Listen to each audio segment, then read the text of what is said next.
additions to the agenda or just approval for the I would additions to the agenda Okay. as well, yeah. Yeah, okay, thanks.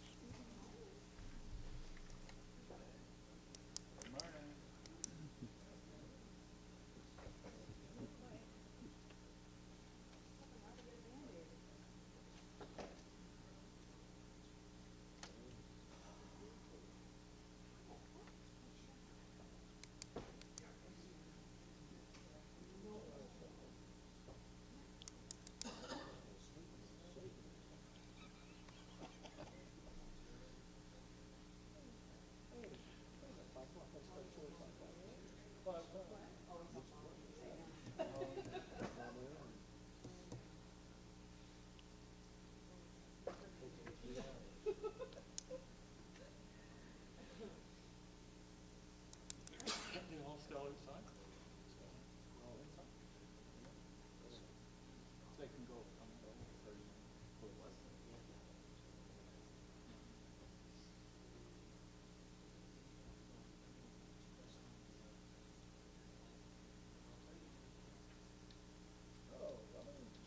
Morning. Morning. Morning.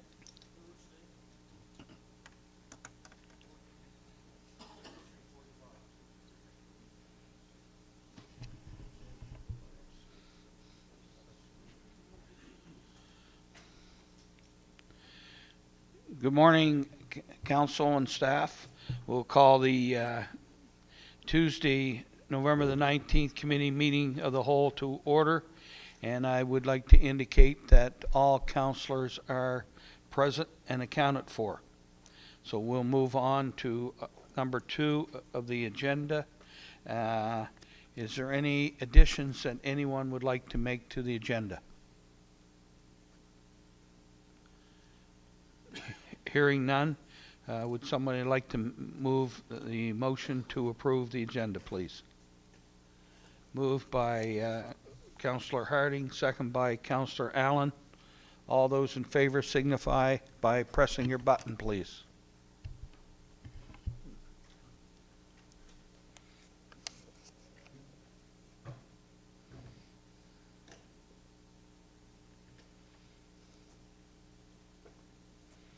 Motion carried.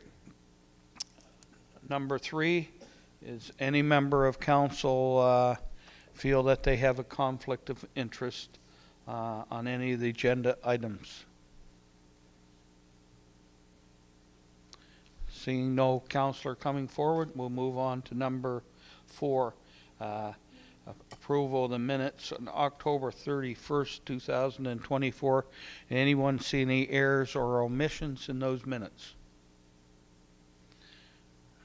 Would somebody like to make a move approval of the October 31st? Deputy Mayor Peckford, second by Councillor Gates.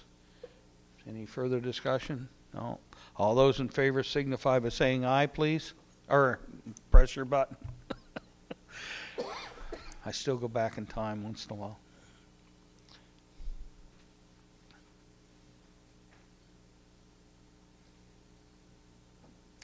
Motion carried.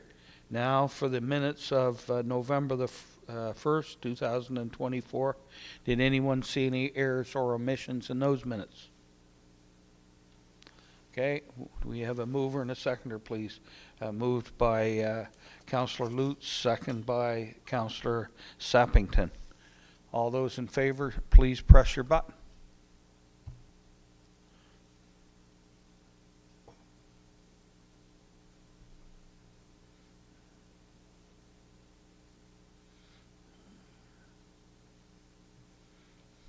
Thank you. Motion carried. Number 5, is there any business arising from the October the 31st, 2024 minutes?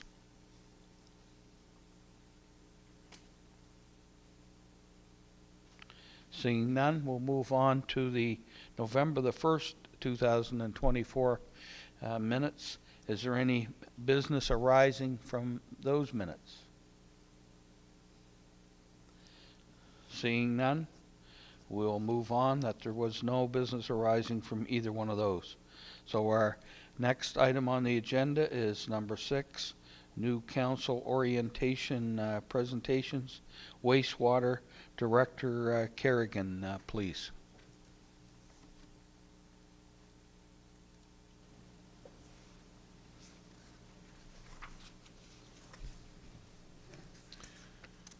Good morning, Mayor and Council.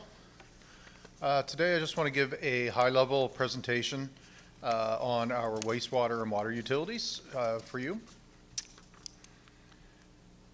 So in very small, I know nobody can really see this in detail, however it is in the report, I believe. I guess there is no report for this. This is basically a map of the county, color-coded for all of our wastewater and water systems throughout the county. I'm going to be showing you each of these separately, but this is an overview from one end of the county to the other of all of our sewer treatment plants and water plants indicated. So the county has 7 municipal sewer treatment plants, 1 in Border, which is a lagoon system, 1 in Avonport, which is a single batch reactor or SBR system. Canning has a sewer lagoon system. Aldershot, Waterville has our sewer lagoons as well as our septic hauler lagoons. Aylesford with sewer lagoons, and Greenwood has an activated sludge reactor and clarifier system. So it's a more advanced system than the other 6. At each of our sites, this is an overview photo of overhead drone footage of our Greenwood sewer treatment plant, as well as the map showing the location that the sewer system services. So in the Greenwood system, there's a pre-screening system to remove inorganics. After that, there's double activated sludge reactors to treat the sewage, followed by 2 mechanical clarification tanks, a sand bed filtration system, and then the sewer would retrieve post-treatment UV disinfection before being released to the river. In Aylesford, it is by the way, the sewer system in Greenwood, just to go back, this would be interpreted as a mechanical system, probably the most advanced or one of the most advanced systems that we have, which I would term a second generation type sewage treatment plant. Whereas the other systems that we have would basically be like a primary or a first generation type of sewer treatment facility. Each of these, one of the differences in Greenwood, our sewer lagoons are lined. In most of our other sites, or all of our other sites, I believe, there's no lining. It's basically a clay liner is how the lagoons are built. So Aylesford has double aerated 2 lagoons. First one primarily is for treatment, second one for settlement or clarification, and then there's post-treatment UV disinfection before being released to the river.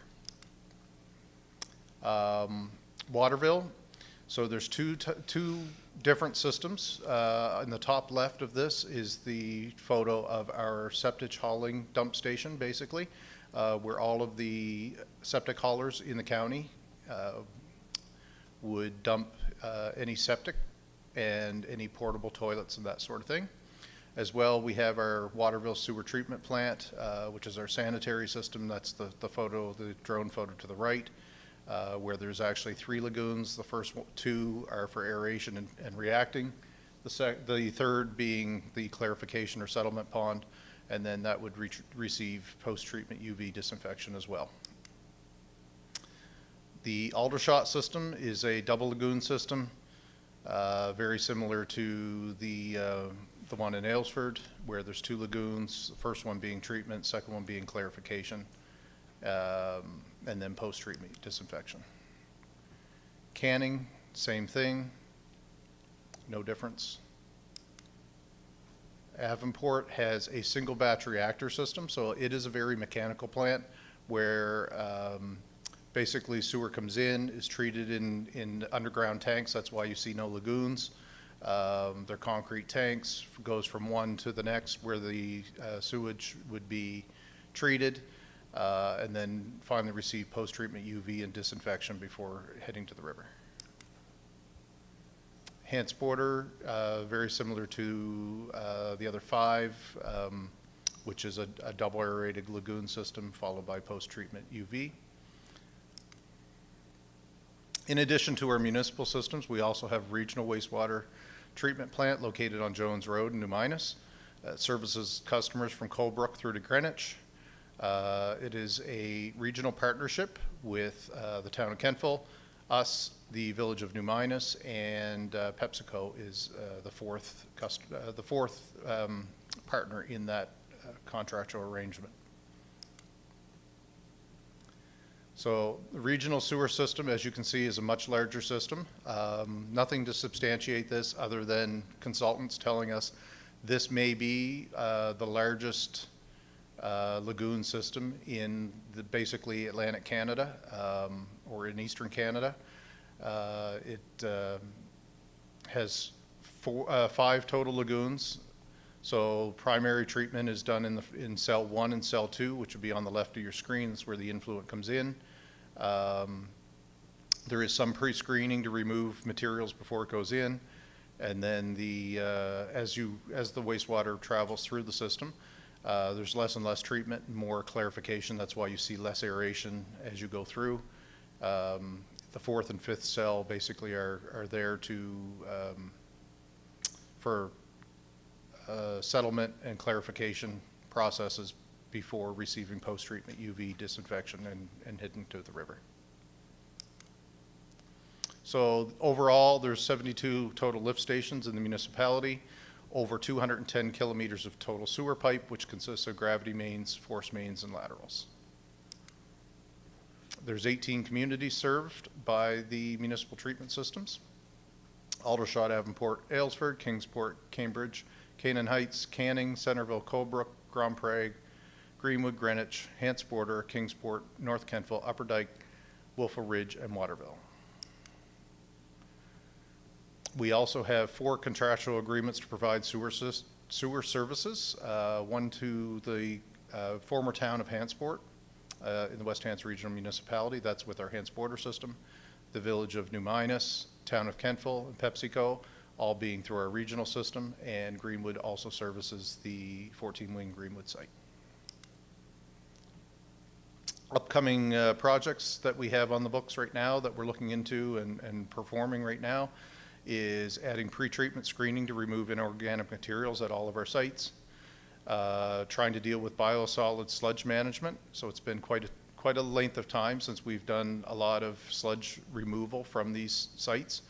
We started in Hants Border, and we already have Hants Border desludged here this year. We did a major aeration upgrade and sludge removal system of the regional system last year. So there's 2 ways that you can remove sludge from the ponds. One is passive dewatering or passive desludging, which is through geotubes. If anybody has ever been to any of the sites, you see these great big black, they look like great big socks at the end of the sewer treatment plant system. Those are put in as a passive desludging. So what happens is you pump the solids into that water, or the effluent from that is drained through that system back into the pond, and the solids are trapped in that geotube membrane.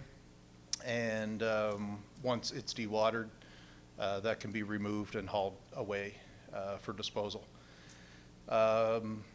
The regional system was too large for that, so we had to bring in centrifuge. So that is basically a screen system where the solids are centrifuged on site, and that requires immediate transport and disposal. When we did the regional system, there was nowhere to take the number of solids that we had, so I believe that had to be trucked to Miramichi to be disposed. So huge transport and disposal fee related to centrifuge usually. We are looking at doing additional data monitoring at all of our plants and our lift stations. Something to look forward to is there's supposed to be new environmental limits issued in the year 2040 that we will have to anticipate and make sure our systems are in compliance with, as well as trying to modernize our lagoon systems to try and bring them up to 2nd generation technology, which could be rubber linings, mechanical systems, mechanical clarification, and even some chat about trying to develop some engineered wetland filtration, just to lower our solids before they hit the river. Municipal water assets. We have 2 municipal water treatment plants, one in Greenwood and a very small system in Sandy Court and Aylesford. As well, we have a contractual arrangement to receive water services from the Village of Canning. The municipality acts as the operator right now on behalf of the Village of Canning Water Utility. So we will operate both their water treatment system and their water distribution system. Here's a photo, overhead photo of the Greenwood storage tanks. Really not much to see when it comes to, these are well systems, so basically it's a production well.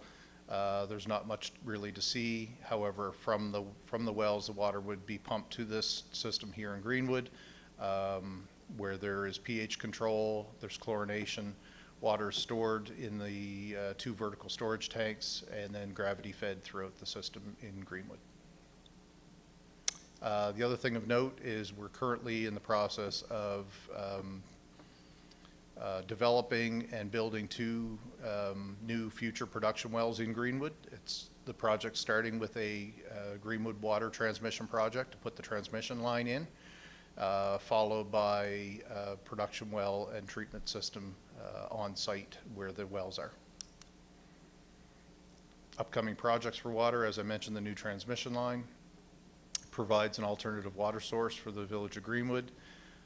New production chlorination facility in the next year or 2 once the transmission line is finished. Additional data monitoring, and we also understand that we have renewal of aging distribution infrastructure, so pumps, valves, meters, and other infrastructure.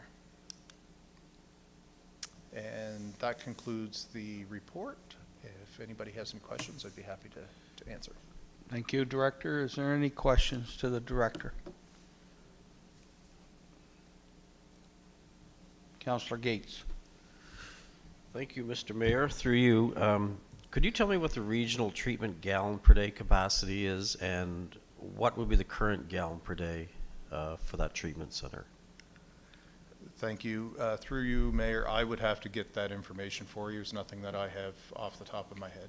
Okay, thank you. If I just lost our environmental services manager. I'm sure if he was standing up here today, who would have been presenting this report, I'm sure he would have had that off the top of his head.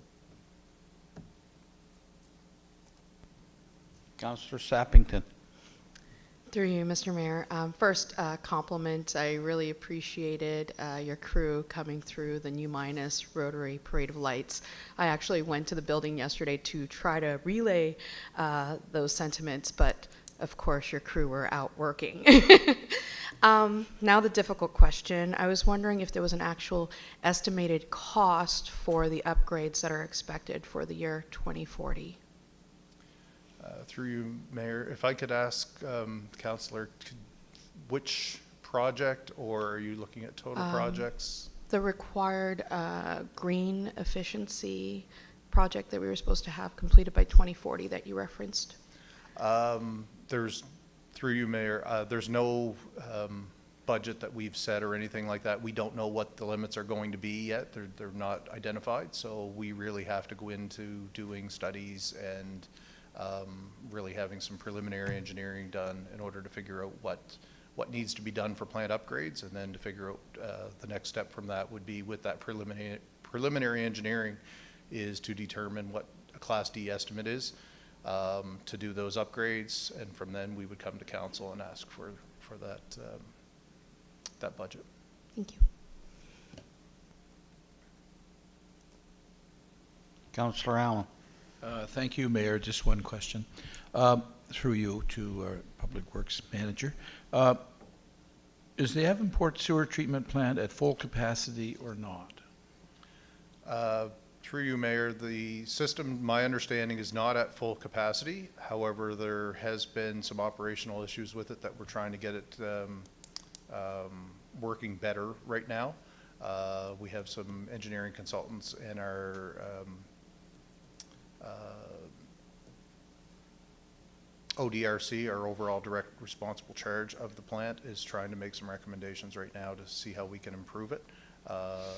But to my understanding, it is not at full capacity. Thank you.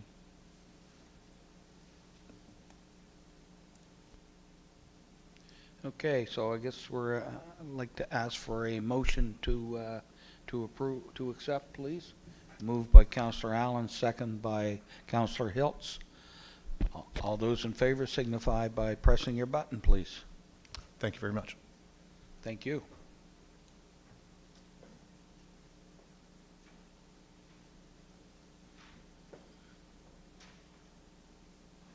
Motion carried. And now we'll move on to fire services, and will be presented by Deputy CAO Frost.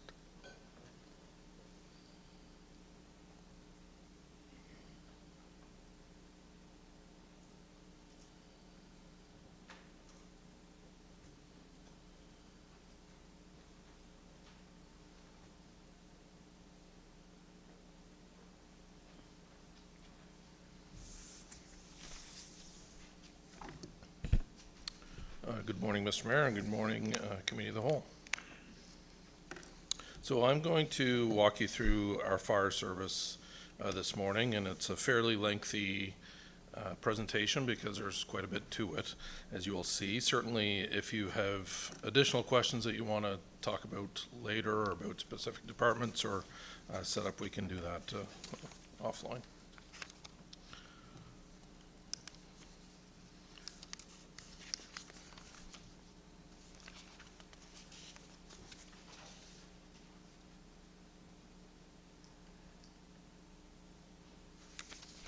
So we're going to talk a little bit about the legislation that affects fire, not just in Kings, but across Nova Scotia, and the MGA and the Rural Fire District Act being the two main acts of legislation.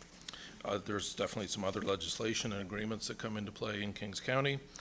I'm going to give you a little bit of an idea of what fire looks like across the province, just very high level, and then talk about the fire departments providing service in the municipality of the County of Kings and our policies and agreements. So first of all, the MGA. So the MGA, of course, as we've discussed already, is what gives municipalities the ability to do most things that we do, all things we do. And in that, of course, there is references to fire, and it's part 10 of the MGA, so you might hear that from time to time, discussed by staff talking about fire services, or emergency services actually is what it is. So one thing that is quite probably a lot of people in the province are unaware of is this very important 293, which says a municipality may maintain and provide fire and emergency services by providing the service, assisting others to provide the services, or working with others to provide the service, or a combination of that. So that may is, you'll see that throughout the MGA, where there's may and there's shall. Very few cases that there's shall in the MGA, certainly some, but fire service is a may. So meaning that technically municipalities don't need to provide fire service. Now, having said that, fire service, there's fire service in every square inch of Nova Scotia, coverage provided. And I'll talk about how some municipalities do that very differently than we do. So also in the MGA, just to give you an idea, talks about registration. So every fire department must register with the municipality in which they provide service.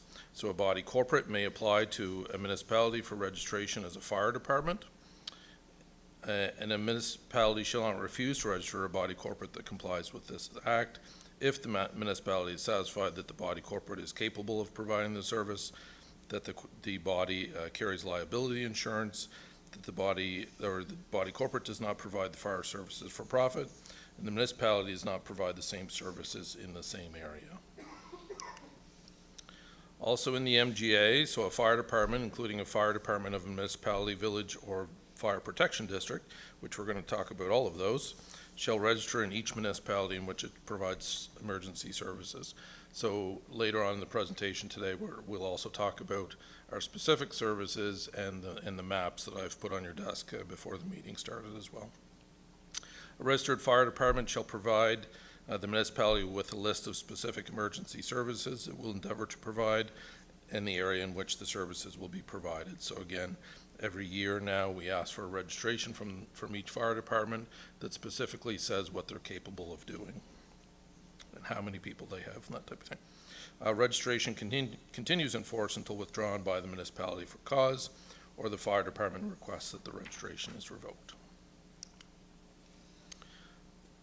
A municipality may grant or lend money to or guarantee a loan for a registered fire department, and we'll talk a little bit about our newest policy that talks a bit more about this related to fire. And a municipality may grant or lend assets without charge to a registered fire department. Registration does not make a fire department an agent of the municipality. Registered fire department is not a municipal enterprise pursuant to the Municipal Finance Corp Act. A few more things related to the MGA. First of all, policies. The council may make policies respecting full-time, volunteer, and composite fire departments and emergency service providers in the municipality. So we do have a couple of policies in place, which I'll talk a bit more later on in the presentation. Policies for fire departments and emergency service providers may include requirements and procedures for registration, which we have, personnel policies with respect to those members who are employees of the municipality, the manner of accounting to the council for the use of funds provided by the municipality, an annual meeting to report to the public respecting fire and emergency services, such other matters as are necessary and expedient for the provision of emergency services within the municipality. And the council may require proof of compliance with its policies before advancing any funds. So that's the MGA in a nutshell. Part 10 is not very long, but it's quite important, of course, when it comes to emergency services. So moving on to the Rural Fire District Act. The Rural Fire District Act is a piece of legislation that's been in place for a long time. It's seen a couple of iterations, and it's quite frankly, it's old legislation that needs a further review. So the Rural Fire District Act, also known as the RFDA, which you'll hear us call it from time to time, is an act to provide for the incorporation of fire protection commissioners in rural districts. So it was created quite a long time ago when there was less fire coverage in rural areas and there was a desire to create a fire service. So in Kings County specifically, and what happened most times in the province is that a town usually created a fire service because of the density of the population and the density of buildings, that type of thing. But as rural Nova Scotia grew and or became industry or whatever it may have been, there was interest to provide additional fire services outside of towns. The issue of the day, and some of this dates back to like 1920s, 1930s, is that municipalities of the day didn't want to spend money on fire service. So what was created was the ability for an organization under this act or similar acts, most of it actually started with its own legislation, to tax. So they have ability to tax to provide fire service. So I believe Waterville was created under a separate act, I think it was the 1930s, which basically gave them that taxing authority. Waterville is a bit unique because that was what actually led to the village being created. The fire department came first.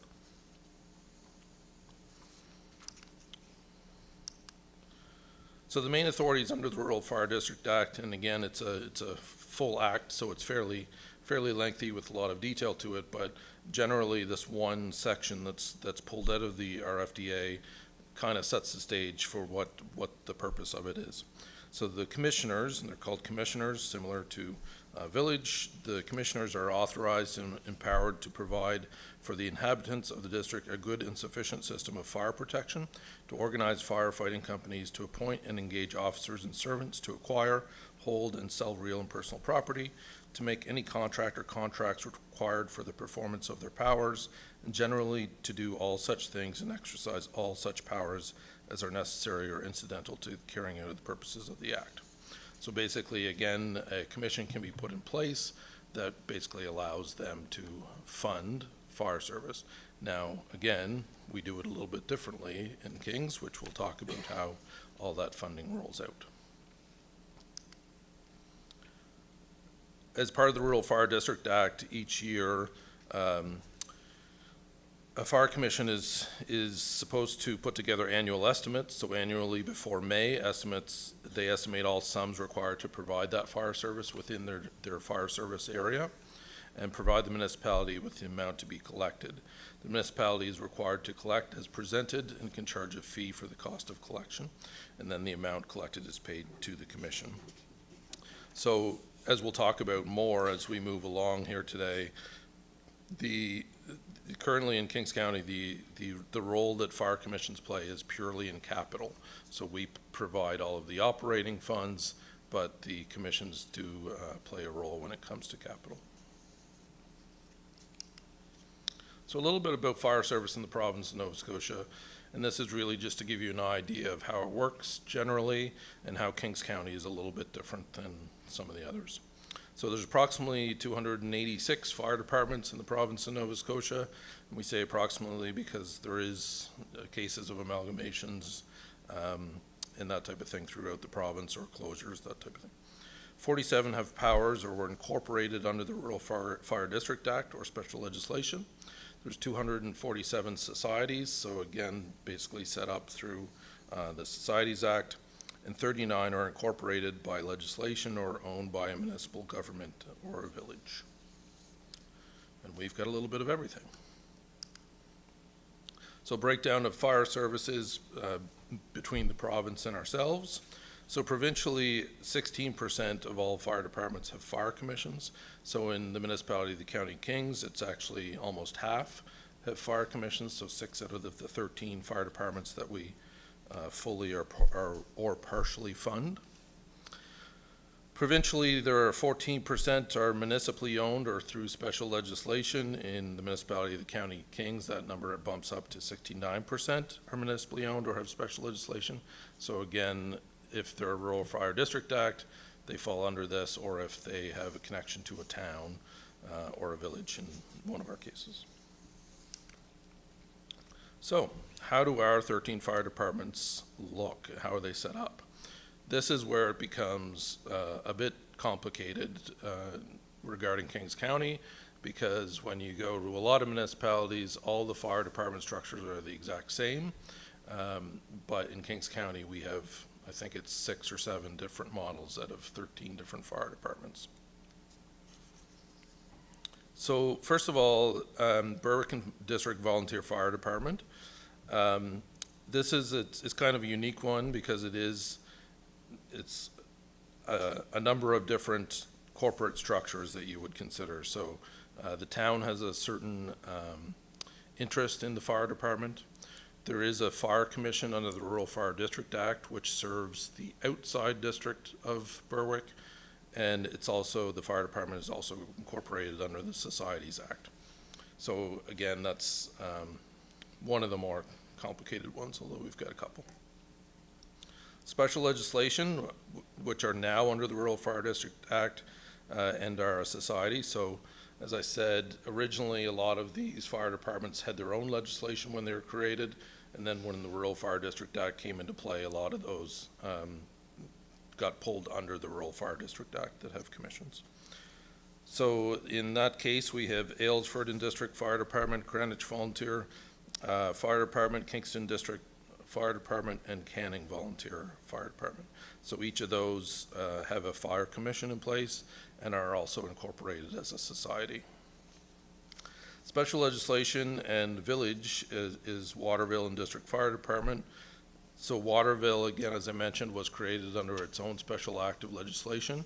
And to my knowledge, has never been pulled under the Rural Fire District Act, although it operates very, very similarly. And of course, the village is very closely works with the fire department. So municipal, village owned. So the Hantsport Fire Department is owned by the municipality of the District of West Hants, the regional municipality of West Hants. Forget that. Which provides, as you can see on the map, provides service into Kings County on the most eastern, southeastern end of the county. The Port Williams Fire Department. Port Williams Fire Department is owned by the village, and the Wolfville Fire Department owned by the town. So again, in partnership with us, that really should say, because we do contribute a portion. So then the fire departments that have societies and no commission, so they're just a straight society registered under the Societies Act providing service, include Halls Harbor District Firefighters Association, New Minas Volunteer Fire Department, and the Springfield and District Volunteer Fire Department. Kentville Volunteer Fire Department is also a society, but they again have a little bit of a difference because we have this Joint Fire Services Committee, an agreement in place that helps govern fire service in the Kentville Fire District.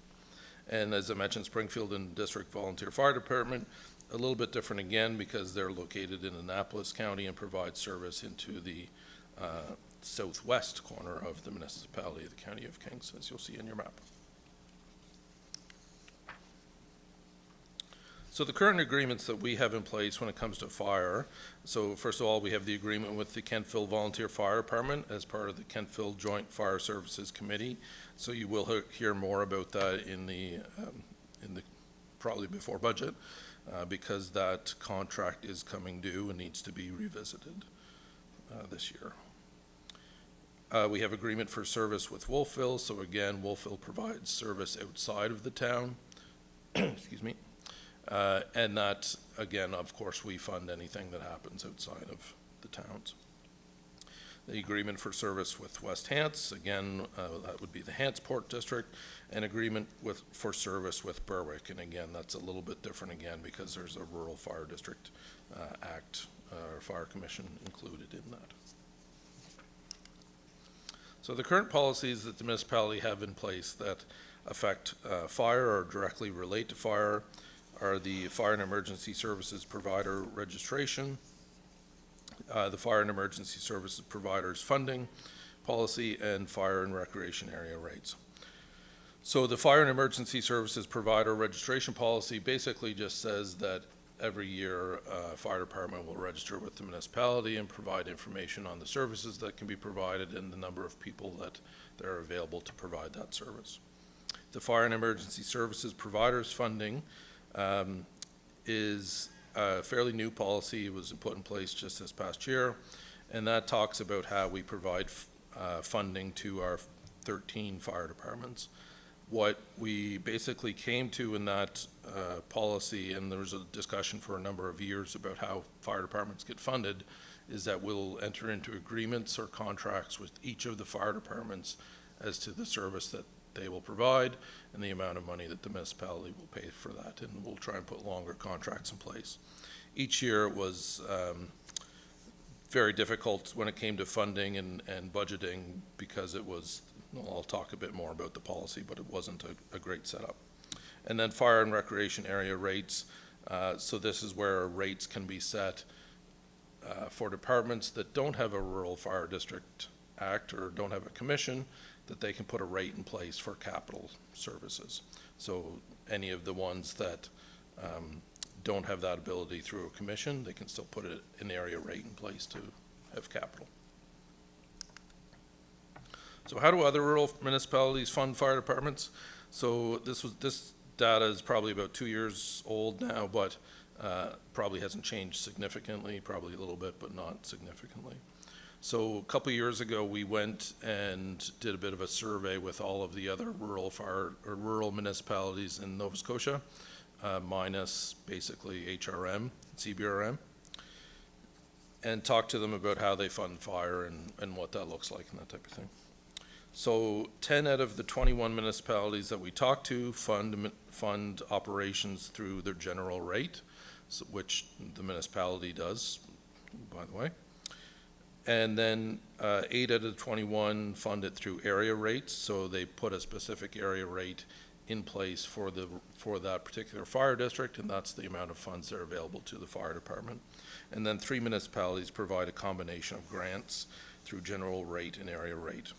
Kings County is a little bit different, as you'll see in some of the future slides here, that we basically fully fund operations of fire departments. A lot of municipalities will basically say, you get an operating grant, here's the number, might be $50,000, that's what you have to work with. And then, of course, those fire departments spend a lot of time fundraising so that they can operate their fire service. So how do other rural municipalities budget for fire departments?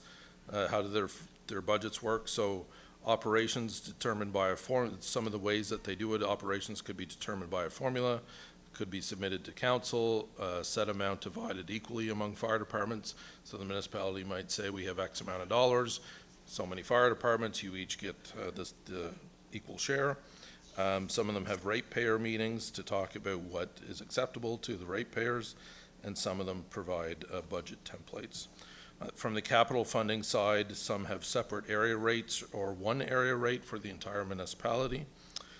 Some completely rely on fundraising and grants when it comes to capital, or some of them will provide funding through the general rate for capital, or a grant to a fire department from their general rate. So in Kings County, this is what the funding looks like for our 13 departments. So the budget, and again, we, as I said, fully fund operations for fire service, and that ranges anywhere from the lowest in Springfield of $57,800 to the highest being Kentville at $475,000 per year, and you can see the breakdown of those numbers. So $2.8 million in operations. From a capital fund side of things, there's another $2.4 million that gets put in place for capital operations. So that's purely, mainly trucks and buildings and that type of thing, other equipment. That is a little bit, again, different for each department, as you will see. So, and I'll just run through some of these because some of them need some explanation. First of all, on the right-hand column, you'll see the rates. So it ranges from the lowest of 4.5 cents in the Kentville Fire District up to 9.6 cents outside of Hantsport in the Hantsporter area for service. Some of these are very straightforward. So Aylesford, as an example, Aylesford doesn't provide service to any town, so basically all of the fire district comes in as a capital rate. Aylesford has a fire commission. They determine what the rate is that's provided to the municipality. That money's collected and handed back to Aylesford for capital. In Berwick, so again, this number, the $215,000, that's just for the outside of the town of Berwick. So when there's capital funding required, obviously the town of Berwick commits their share, we commit our share, and that's done through the outside rate. Canning's fairly straightforward. Again, the fire district is the same as the fire area. Greenwich has two rates, but I've blended it here just for information. They have what's called an inside and an outside rate, so Greenwich is a little bit different again. Greenwich has a fire commission, but it doesn't cover the entire fire district. It covers just what we call the inside, and then there's also the outside, which has a different, it's same rate, but different structure. Halls Harbor is fairly straightforward. Hantsport, again, this would be the $125,000 that gets collected for capital, is just for the area served in Kings County, which you can see on the map. Kentville, again, the $500,000 that is collected is just for the outside area for that fire district, so not in the town. Again, there's an agreement in place that when capital funding is required, the municipality provides our share through capital rate, and the town provides their share as well. Kingston, New Minas are fairly straightforward. Port Williams doesn't have a specific area rate, but any capital would be funded through a village rate. And then Springfield has never asked for an area rate, so they don't receive any capital funding for that area. And then with Waterville, again, that 70,000 is considered an outside rate. The inside rate would be what's within the village of Cornwallis Square. So again, the village determines what that rate is. There's the outside rate, which is outside the village, but within the fire district. And the Wolfville outside rate is basically the service provided in Kings County by the Wolfville Fire Department. Any questions on that before I move on? Because I know it's it's real straightforward. Any questions to the director? I guess not. I guess it's clear as mud, Rob. So again, this data is from a year ago, but it'll give you a general idea. These numbers fluctuate a little bit, but you know, stay relatively consistent over the years. So this is the total call volume, and this again, this would have been for 2023. With our fire service, 13 fire departments, obviously very different sizes. As just looking at the map, if you have already, you can see that some of the fire districts are significantly larger than some of the other fire districts. Of course, that probably means you're going to get a lot more calls. So the total calls in 2023 would have ranged from 20 in Halls Harbor up to 500 in Kentville. So breaking that down a little bit more, the total calls in the county, so obviously some of them don't change. Halls Harbor's number doesn't change because their entire fire district is in the county. But then when you look at Kentville, for example, the number drops to 309. So those 309 calls happened in the county, and of course the difference between 500 and 300 happened in the town of Kentville. And again, you can see there's quite a range in the number of calls responded to. So when you look at the average audience, some of this stuff, some of this work that we're providing here was information that we provided to the Fire Service Advisory Committee when we talked about funding and what it looked like, and we're trying to come up with a way of fair funding. So we looked at average operational cost per county call, so knowing how much we spend on operations and knowing how many calls that are received on average, we looked at that, and you can see that there's quite a range in that as well. Based on the number of calls, obviously a lot lower calls means that the funding per call, it costs a lot more per call to have that. Then we further looked at what the rate on $100 of assessment would be for operational funding. And again, this ranges from about 4 cents in Kingston and Kentville and goes up to over 12 cents in Halls Harbor. So this is an interesting one when we talk about funding, because basically it costs us more in different areas to provide fire service.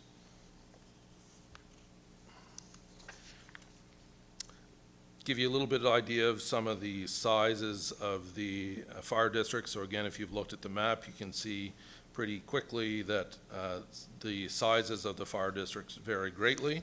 So Kentville being the largest at just shy of 500 square kilometers, and the Kentville Fire District basically is a large chunk of that center part of the municipality and covers right down to the border of Lunenburg County and Hants County. And then of course some of the smaller ones that basically provide service in a very specific area, like Port Williams, it's basically the village, New Minas, basically the village, and Hantsport, which is a fairly small part on that southeastern tip of the municipality.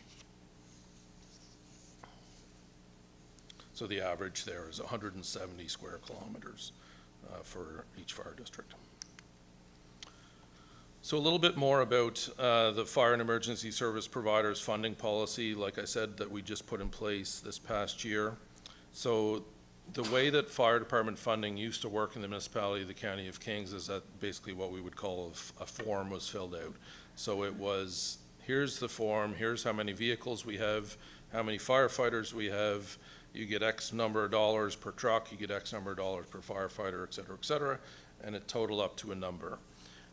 Back in, I believe it was 2015, There were some issues with that. There were some things that weren't included in that form that should have been, like insurance, I believe was one of them. So back in 2015, the council of the day basically said, submit your fire department budgets and we'll approve them, not as submitted, but we'll review them and approve them. So back in 2015, basically a decision was made to each fire department would submit their budget outside of those that have agreements in place. So again, as I mentioned, Berwick, Wolfville, West Hanson, Kentville all have specific agreements that talk about funding. And then, so the issue is that in the past few years, we've looked at funding and how we make things a bit more consistent and develop this policy that will put contracts in place for each of the departments, which is currently underway. So you'll start to see those come to council for approval in the not too distant future.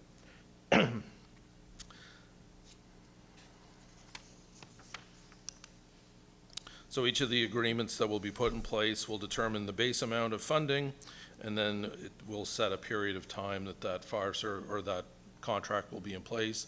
We'll try and do fairly long ones in most cases, and it will outline the responsibilities of the fire department and the responsibilities of the municipality.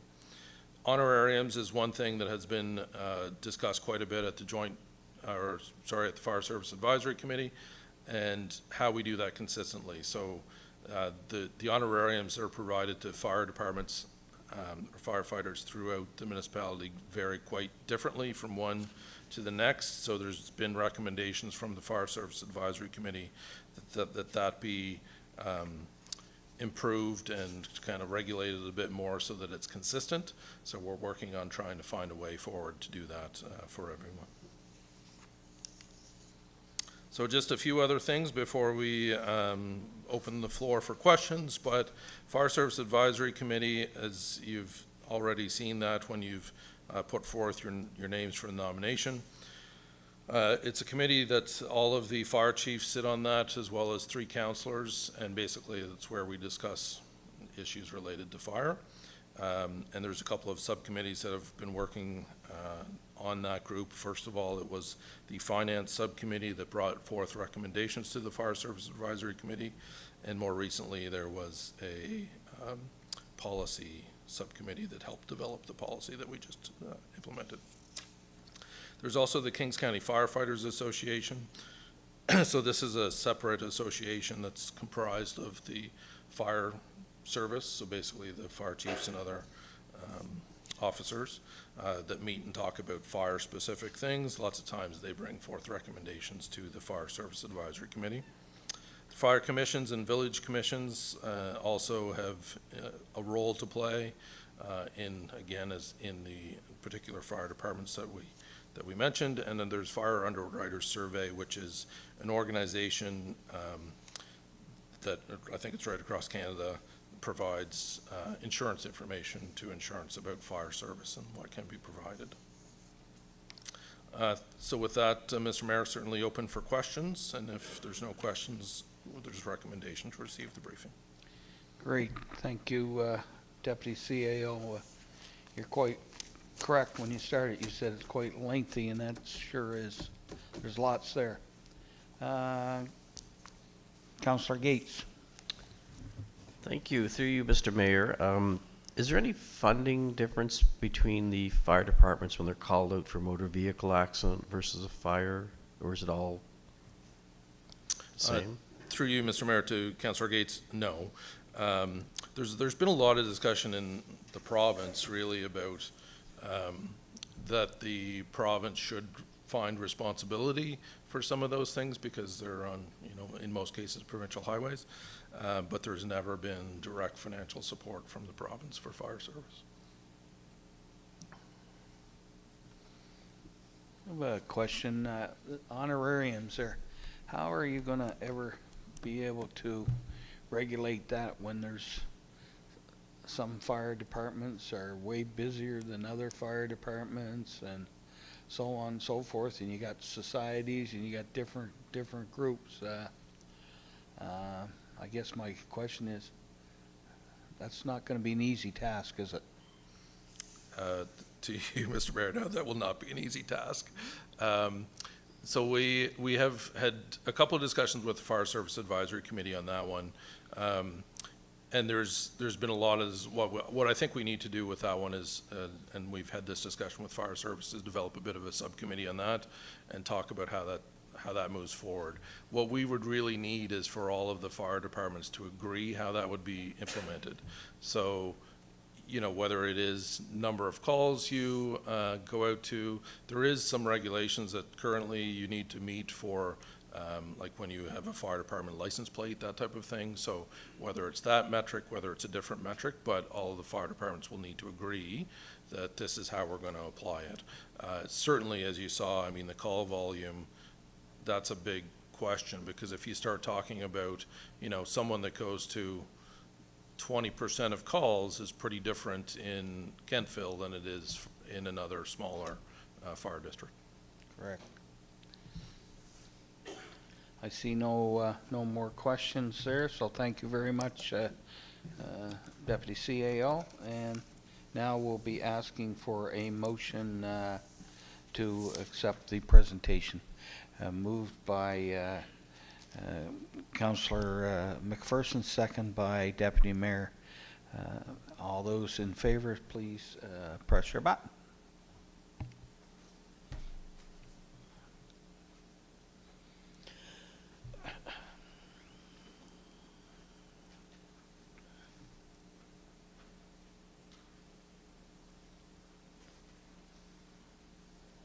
Motion carried. Now I would ask council for a motion to go into a closed session so that we can discuss contract negotiations and legal advice. So I have that from Councillor Harding, second by Councillor Gates. All those in favor signify by saying aye, or press your button.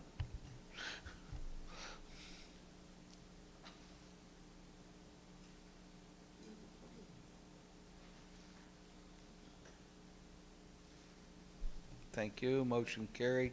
And for the sake of the audience, we will be coming back into an open session after the closed session.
Should wake up, I thought she was talking to you.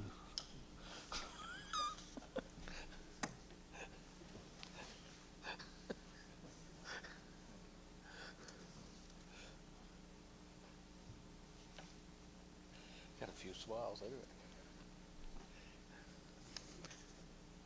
Ready, set, go. Great. Thank you, Mr. Mayor, and good afternoon, Council. I've got a very quick presentation that's just going to quickly go over complaints and inquiries.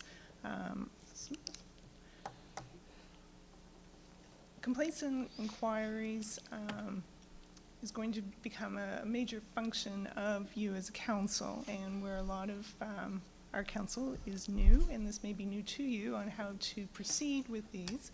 I thought a quick overview on maybe some guidance to assist you in dealing with constituents, and as well maybe give you a quick overview on what we do on the staff end when it comes to complaints. So as I mentioned, really a lot of the things that are going to come to you from your constituents will fall into probably two buckets. Inquiry or a complaint. So the inquiry ones are pretty straightforward. It's something that is a known answer. Often you can dig that out yourself or have come across that issue before. So how do I obtain a civic number for my property might be an inquiry. How do I find out the balance of my taxes might be another example. A complaint, however, is when a constituent has an expectation that there is a violation of a municipal regulation. Maybe unfounded, but there is a belief or a thought on their end that there is something that is worthwhile having somebody take a look.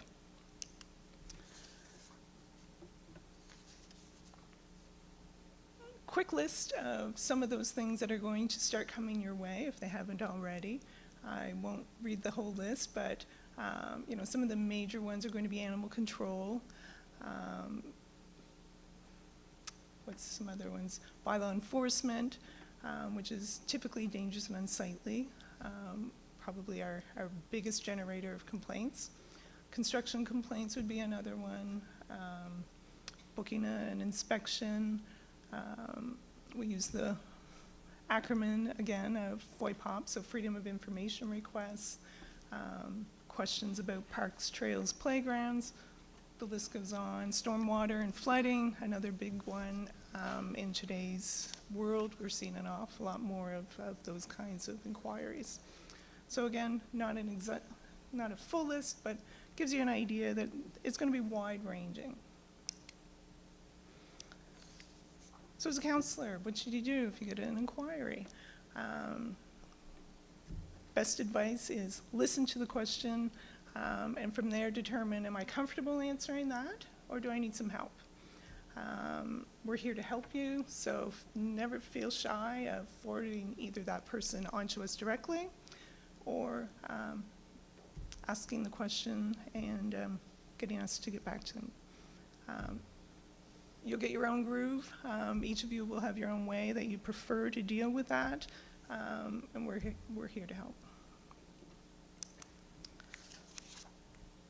Now the fun one. So complaints. So an example of a complaint might be one constituent comes to you and says, I believe the property next door to me is unsightly. I need you to investigate. Again, similar advice to you is you've really got two ways you can deal with that. It's listen, get the details. Details are so important for us to be able to investigate. We need to know location and what is the alleged issue that they're bringing forward. If we don't have that, we're not going to be able to open a file and investigate. If we can't find it, we can't fix it. The other route is to really encourage the constituent to go onto our website and file a complaint through that system. And I'll go over why that might be a really good option. Again, different ways that people can contact us if it's the very first time. Very often, other modes of communication are already out there. So people may have my email, they may have my phone number, but general inquiries will get rerouted to the appropriate person. So, using the toll-free number is certainly an option. That gets our CSRs out front that we talked about on Thursday. So they reroute things to the appropriate staff person. Again, there's a general inquiry email. Those will also get rerouted. And of course, our website. The website really would be the best way to encourage people to put inquiries and complaints. And I'll show you why. So on our website, I apologize, that's a screen grab from the website. But when you go to our website, in the red, I've got,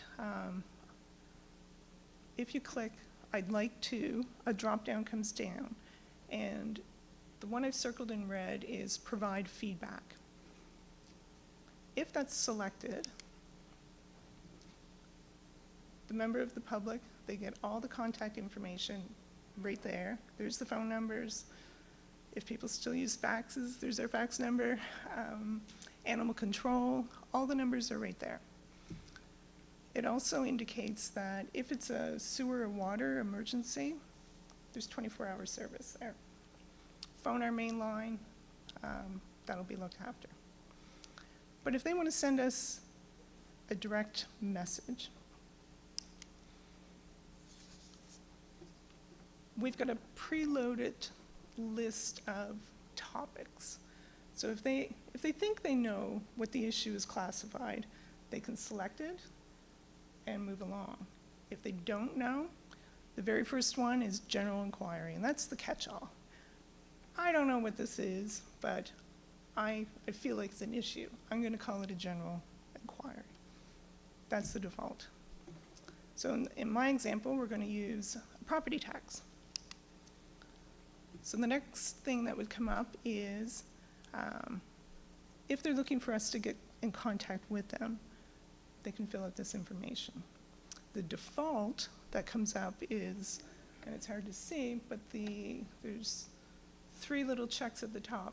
Do you prefer to be contacted by email, by phone? And the default is do not contact. So these are not required fields. An anonymous complaint can be submitted at this point. If you've left it blank, it'll come in to us still, but as anonymous. What is required? The details. So there is a field here. Explain to us what the issue is. So, can you please tell me the outstanding balance of my property located at 123 Javerick Lane? And there's my account number. So give the details so that staff are able to quickly look that up and respond. So as soon as they hit submit message, it's going to go into our tracking system. So our tracking system, the benefit of going in through the website is there's a file. Now it's been assigned a file number, and we're going to track both our responses, both the time and what that response was. Now this is a very new system for us. 2023 we started it, and it's a corporate-wide system. So it's not just tracking, how many dangerous and unsightly complaints have we received. It's also tracking how many property inquiries are we getting, how many zoning inquiries. Anything that's coming in there, we can track. I wanted to put a little pitch in there that staff's goal when it comes to a compliance issue is exactly that. Compliance is our goal. We always are looking to work with it sounds harsh, but the offender. So depending on what that is, we'll work with the property owner to determine what is the appropriate timeline from our perspective to get that compliance. So an example may be We get a complaint of an illegal apartment. Perhaps the zoning permits it, so it's more a permitting issue. We'll do a fire inspection of the unit to ensure life safety issues are addressed. So it's a safe apartment, it's still illegal, it's still not meeting National Building Code requirements, but it's a safe location for the individuals to stay while we're working out those details.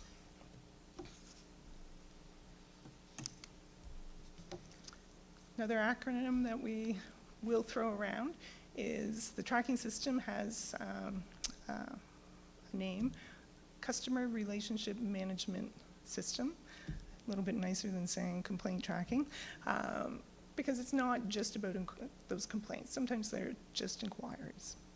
Now the system, again, is fairly new, so just 2 years in, and it's something that we designed in-house with our IT departments, so Chad West and Kenterio, I'll give a shout out to.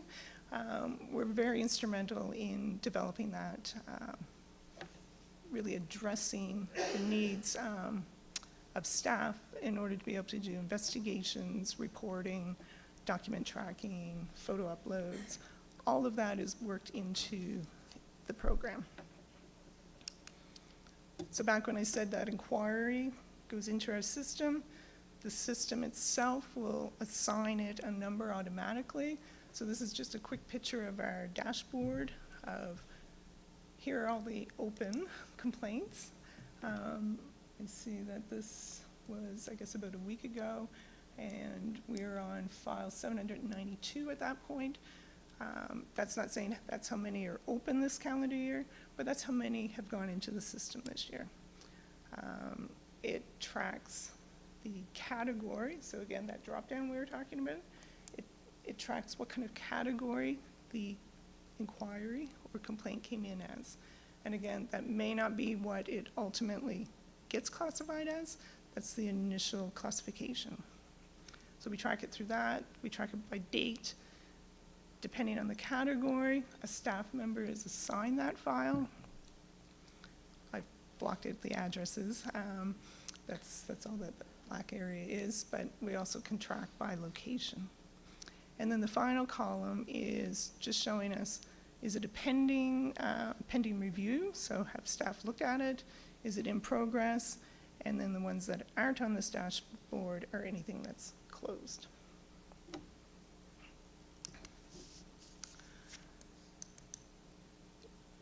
Just quickly, again, it's all automated. So again, as soon as the system assigns a file, staff are notified by email. In this example, engineering received a complaint about a road issue. So it went directly to engineering staff. They know a file's been assigned to them, and they can start the investigation. Quickly, just wanted to go over the right of entry to a property. This is governed by the MGA under Section 503. I won't go into details, but it basically says if an inspector, and an inspector is defined as the person appointed to investigate a bylaw or regulation, they have the right to enter into any property in the municipality.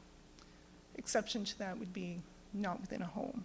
We need to give 24 hours notice in order to investigate within somebody's home. Yeah, and I guess the last part is it is an offense for a property owner to obstruct our entry onto the property. Who has the right to enter? There are a few positions that are specifically mentioned in the MGA that require council to appoint the individuals holding those positions.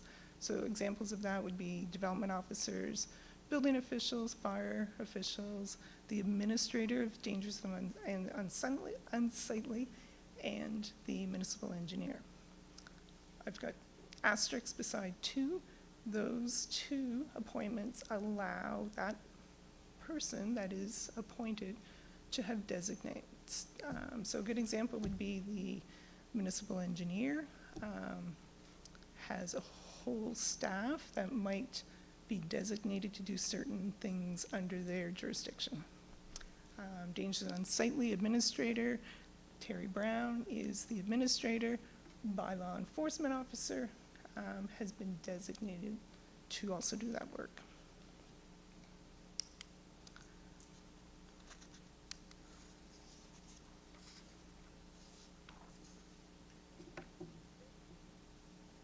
What's not said, and I guess what I quickly wanted to bring to your attention is council members do not have the right to enter a property.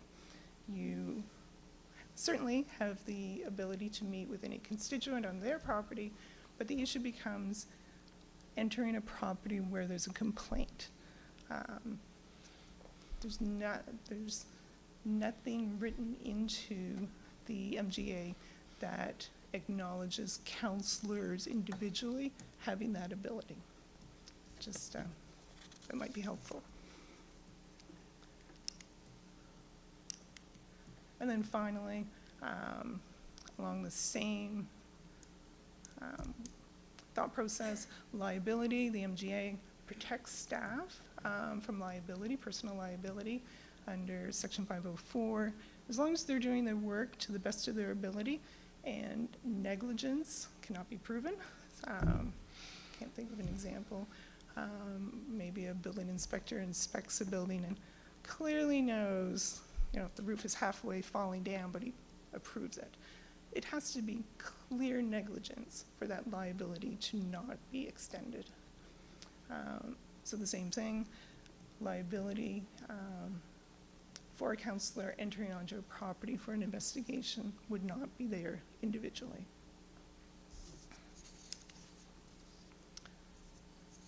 And I guess with that, I have a recommendation for council to receive this presentation for information, but I'm happy to address any questions. Okay, thank you.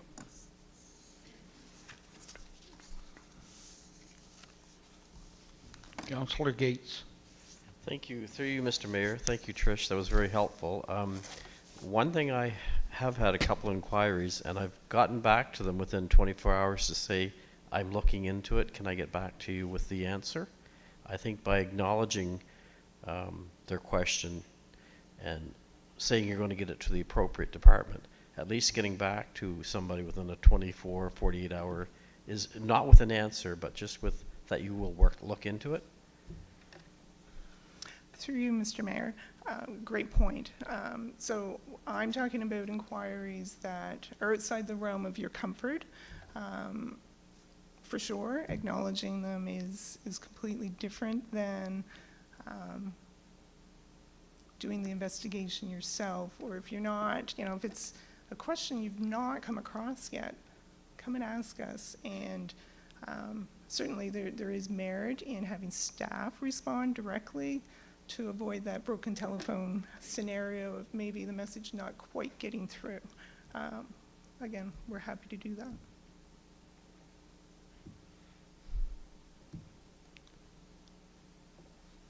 Deputy Mayor.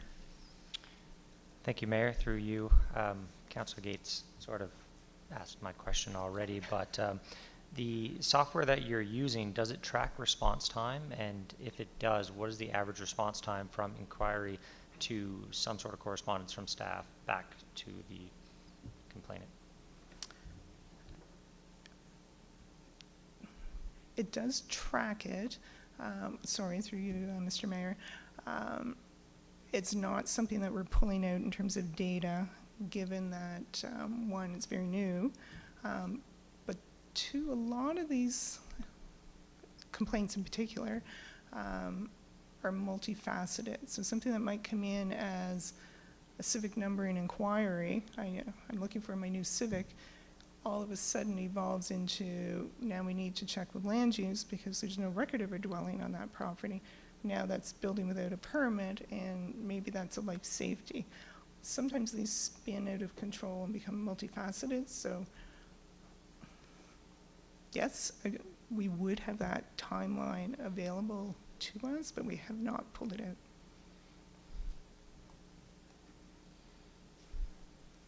Councillor Sappington. Through you, Mr. Mayor.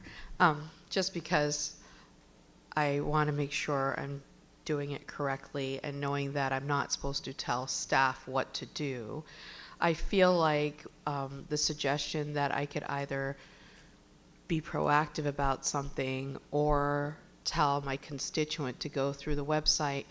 For example, let's say we're talking about a senior who doesn't feel comfortable going through the website, and then I'm not allowed to direct staff.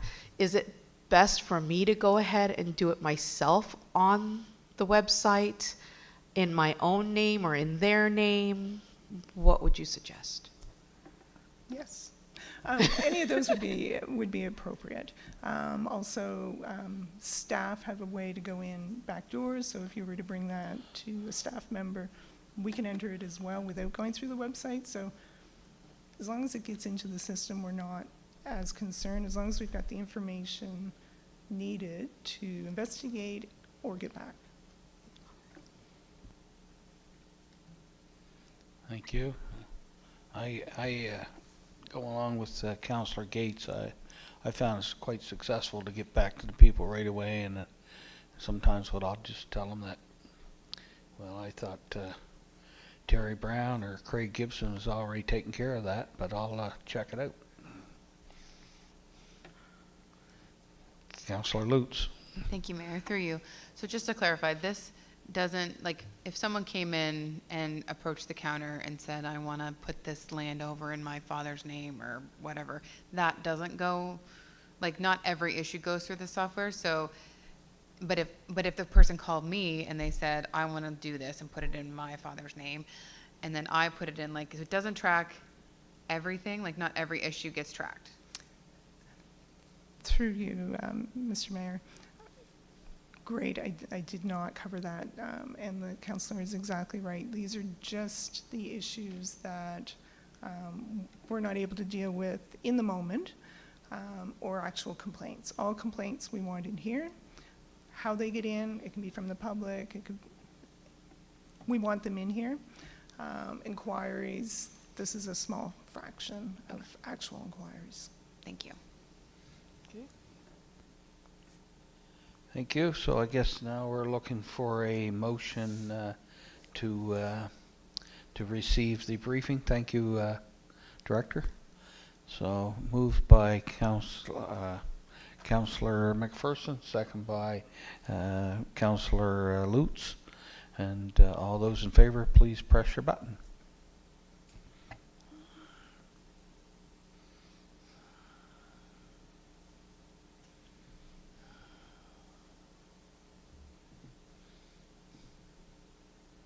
Okay, motion carried. Thank you. And now we'll move on to Code of Conduct and Deputy CAO Frost.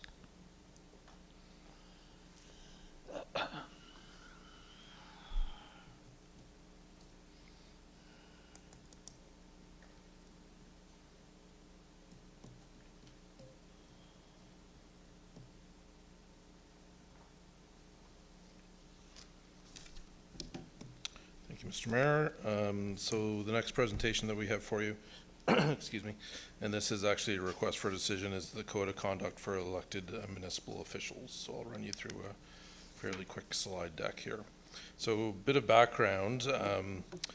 The municipality of the County of Kings currently has a policy in place called it's a long one, Policy for the Investigation and Adjudication of Complaints under the Code of Conduct for Elected Municipal Officials. So Kings put that in place back in 2015.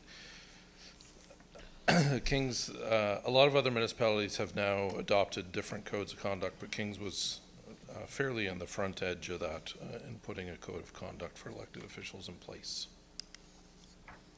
In January of 2022, there was a code of conduct working group, excuse me, that was established by the province to develop a set of recommendations on the code of conduct framework. So the group included representatives from the Nova Scotia Federation of Municipalities, the Association of Municipal Administrators of Nova Scotia, the Association of Nova Scotia Villages, and the Department of Municipal Affairs and Housing. In full disclosure, I was one of the representatives from AMANS. So the group's recommendation included that in the new code there would be sanctions that would be imposed if a breach was occurred. It talked about the content that would be included in the code and the requirements for an investigator to receive complaints and how that should work, ideally. So following consultation with the Nova Scotia municipalities, the group developed 25 recommendations for consideration. The regulations respecting a code of conduct for municipal elected officials made under Section 520 of Chapter 18 of the Acts of the Municipal Government Act, and regulations would become effective as of October 20th, 2024, which of course was the day after the election, municipal election. The new regulations need to be adopted by each council in Nova Scotia by December 19th of this year. Thank you. So a little bit on the regulations, and we won't spend a whole lot of time talking about them today, because we will come back with a specific presentation on the regulations that will be in place, and there'll be some training put in place. We'll do some in-house, and then there'll also be some provided by NSFM in the not-too-distant future. The general purpose of the regulations that have been put in place is that the purpose of the code is to set out the expectations for the behavior of members elected to council in carrying out their functions and making decisions that benefit the constituents in their municipality. The other point in the general purpose is that nothing in this code is intended to prevent elected officials from sharing or expressing dissenting opinions. Also in the code is generally very similar to our previous code, the current code that we have in place. The difference is that it's directed by the province, so there's more details included in this the new regulations regarding expected behavior than is what is in our current code. All complaints would be reviewed by an external investigator. So our current code, again, which was developed by King's staff a number of years ago, the process means that it currently runs through staff. What the province has agreed is that any and all complaints would run through an external investigator. And the other thing that has been added is that there's sanctions that can be applied should there be a breach of code. So any codes in the province prior to these regulations, there wasn't a whole lot of not a whole lot of ways to address breaches of the code. So as I mentioned, there'll be specific training will be provided by staff in the near future, and NSFM is in the process of developing training that every municipal councillor in the province will be required to complete when it's ready. So with that, we have two recommendations today, and this is when we put this together, it's a bit of a weird one because the province is basically saying that you have to adopt these new regulations. So it's kind of I'm not sure why they just didn't say it's in place. So the first recommendation is that the Committee of the Whole recommend that Municipal Council adopt the Model Code of Conduct as set forth in Schedule A to the regulations, which shall be titled the Code of Conduct for Elected Officials of the Municipality of the County of Kings, and it's attached to this request for decision. And the second recommendation would be that Committee of the Whole recommend Municipal Council provide 7 days notice per Section 48 of the Municipal Government Act to repeal Admin 01012 policy for the investigation and adjudication of complaints under the Code of Conduct for elected municipal officials as detailed in the November 19th request for decision. And with that, Mr. Mayor, I'm open for questions. Okay, thank you. Any questions to Deputy CAO? Seeing none, we'll move on then. Could I have a motion, please, to Approve the first recommendation, moved by Councillor Sappington, second by Councillor Hiltz. All those in favor, please press your button.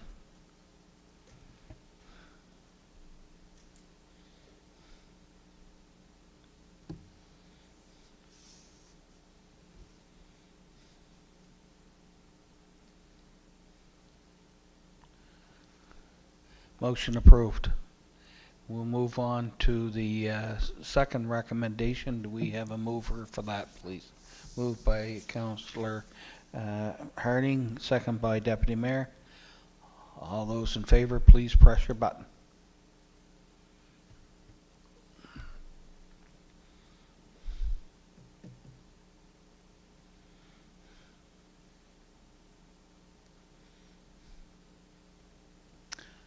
Got everybody that time. Motion approved.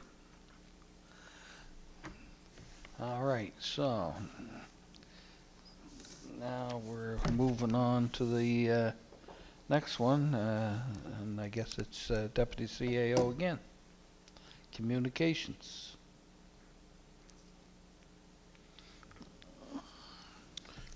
Again, thank you, Mr. Mayor. So the next presentation is to talk a little bit about communications, and what we're going to specifically talk about is our communications policy, the communication strategy, as well as the role of our communications specialist. So our communications policy, the purpose of the policy, the COM 02005, is basically connects to the strategic plan and is provide good governance. It's a good governance priority, and it's enhanced communication with residents and stakeholders. It works in concert with the communication strategy, which we'll talk a little bit more about in a bit further in the presentation, and provides the framework for corporate communications. So basically directs all of the communications that we do to the outside. The values and the guiding principles of the policy is that all communications shall reflect and promote inclusion, diversity, equity, and accessibility. Communications shall be correct, concise, accessible, gender neutral, and non-discriminatory. Communications shall exclude words and images that connote stereotypes, exclude any negative or passive language relating to physical appearances, and exclude cliches, slang, and jargon. The strategy has been developed to be reviewed every 2 years. So this is in our policy that we develop a communication strategy, again, which I'll talk a little bit more about, and which will be coming up to do a bit of a review on shortly.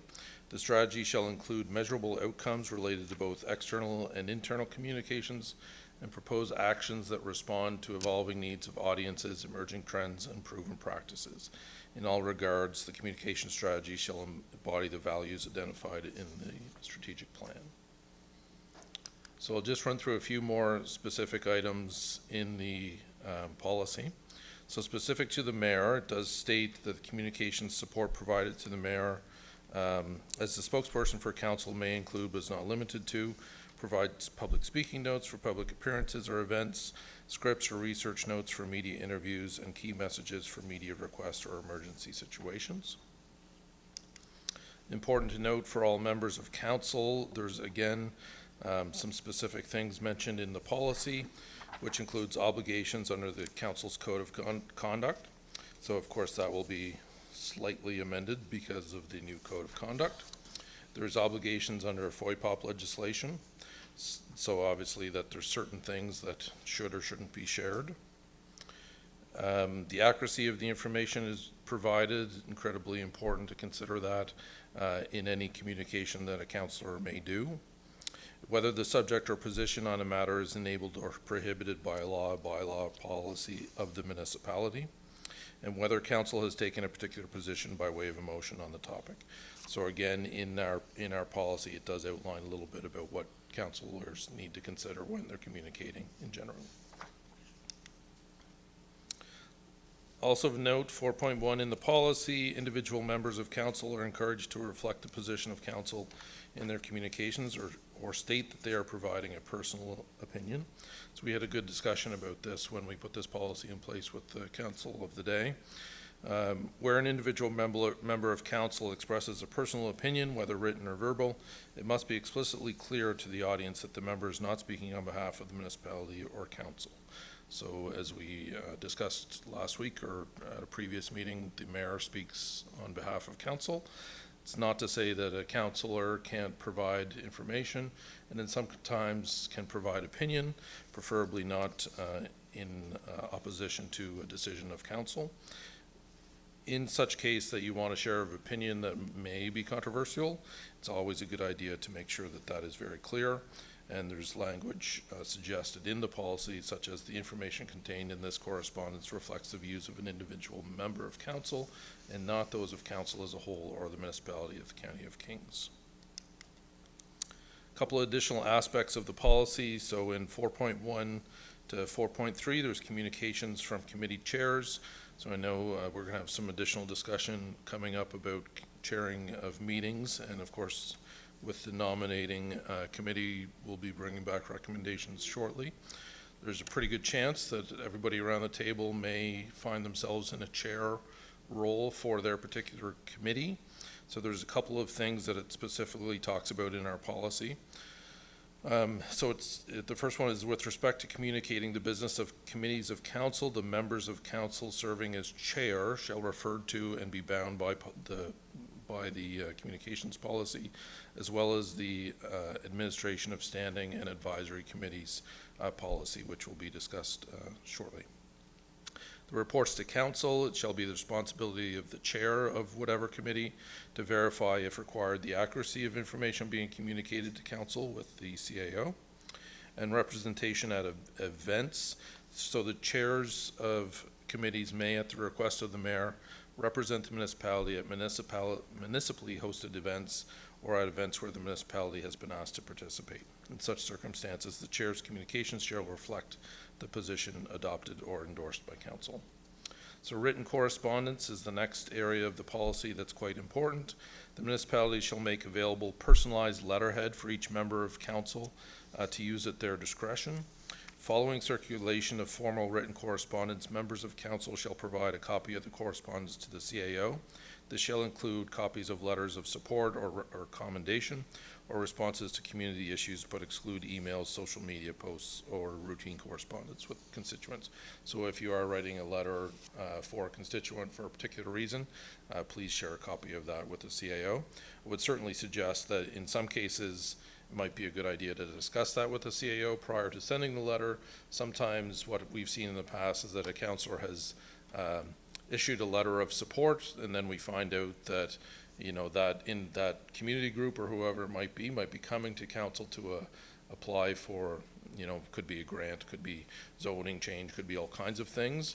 And if you've already kind of given your opinion on that, you could put yourself in a bit of a bind. Social media use, 4.16, of course, in the day of social media, this one is quite important.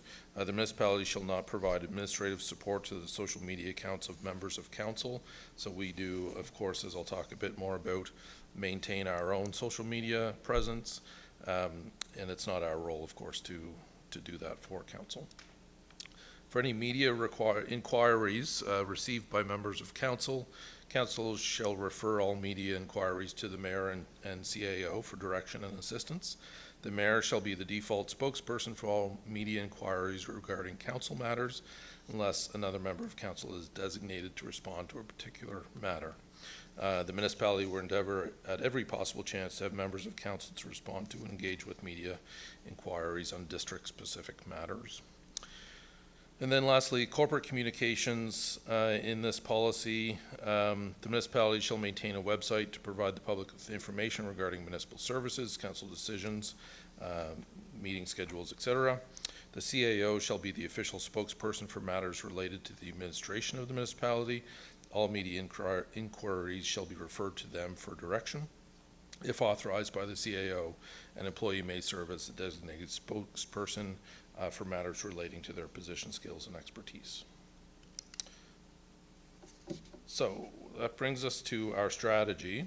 So in September of 2021, the municipality, the council adopted our strategic plan in, which runs again, as we mentioned, from 2021 to 2024, and we'll be starting those discussions again soon on revamping or developing a new strategic plan.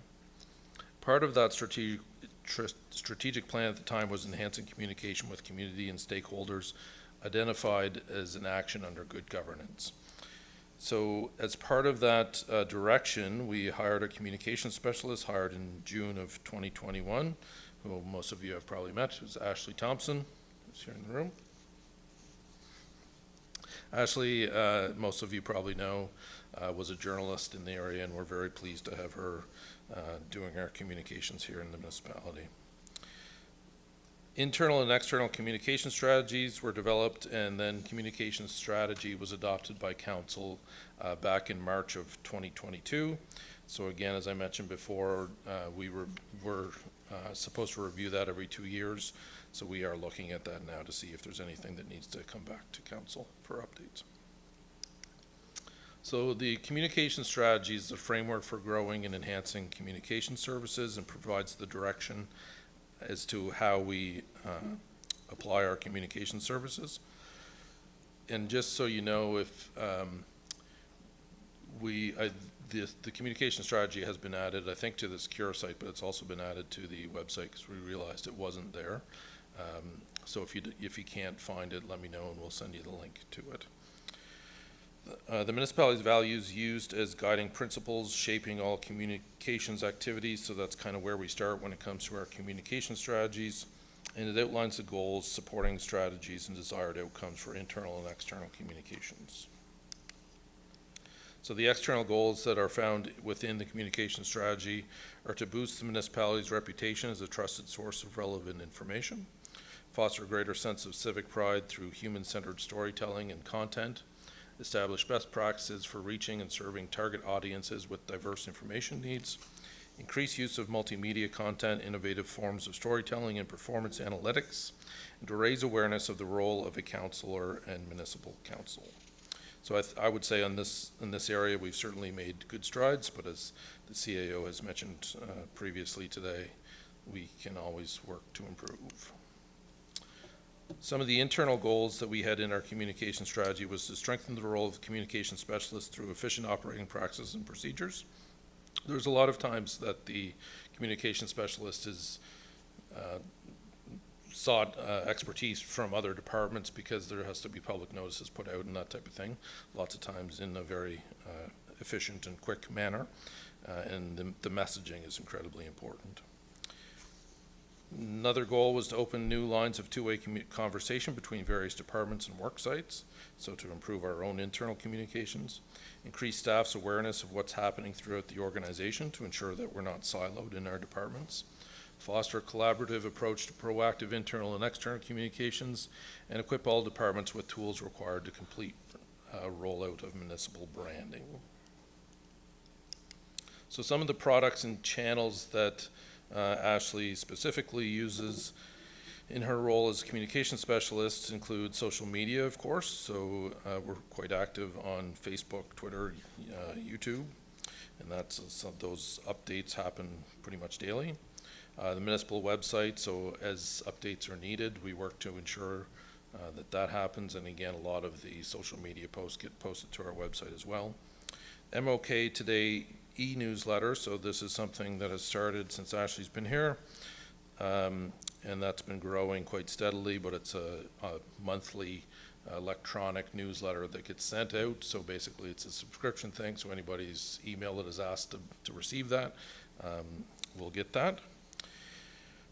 She, as you've already seen, does the weekly media mentions reports to staff and council, so collects anything that may have come up during the week related to the municipality and makes sure that everybody is aware of those items. Monthly recaps of motions from council meetings, so after every council meeting there's just kind of a general summary put back out to say, you know, if you don't want to go read the entire package or watch the entire meeting, here's a general idea of what happened at the meeting and what decisions were made. The biannual printed tax newsletters, so when the tax newsletters go out, we have a printed tax newsletter that goes in that, and Ashley's responsible for putting all that together. Public advisories, media releases, and special interest articles, so this certainly consumes a fairly good chunk of her time, ensuring that, public advisories, anytime something's needs to be communicated quickly, or there needs to be a release about something, that type of thing. That's a big chunk of time.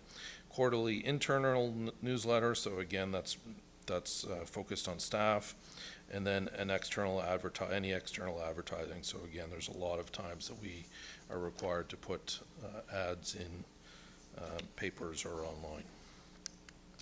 So generally, the role of the communication specialist: manage everything that I've just mentioned, develop, manage, monitor corporate communications efforts, support departments in raising awareness of the work of the municipality. And I know that there's some work going on right now about each department that will be coming out shortly. Just again, trying to raise awareness of all the responsibilities. Media relations and monitoring, social media and brand management, marketing and basic graphic design, multimedia content production and editing services, and any funding announcements, supports, and coordination, which take up quite a bit of time when those occur, and then public information officer with our emergency coordination center as well. So with that, Mr. Mayor, I have a recommendation to receive the briefing presentation, and certainly open for questions. Thank you, Deputy CAO, and Councillor Gates. Thank you, through you, Mr. Mayor. In the circumstances where we might have a media question, and if the mayor is away or not present, can they be directed to the deputy mayor? Through you, Mr. Mayor, to Councillor Gates, yes, that would be the process, and usually that would be, determined if the mayor's planning on being away. You make sure that the deputy mayor is aware of that, and that would be the process. Anyone else? No? All right, would somebody like to move acceptance of the report, please? Moved by Councillor Lutz, second by Councillor Allen. All those in favor signify by pressing your button, please.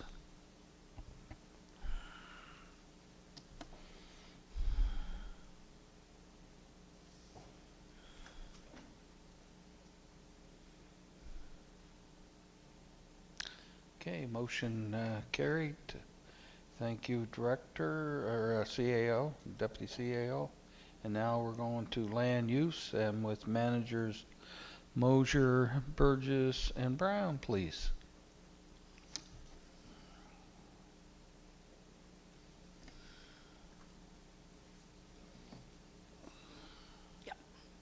Thanks. Good afternoon. We'll go one at a time, not all together. My name's Laura Mosier. I'm the Manager of Planning Services for the municipality. Some of you I've seen, whether on the other side of the front counter or around the council, but welcome and congratulations on your election wins. So we are here to talk about our Planning Services Division this afternoon.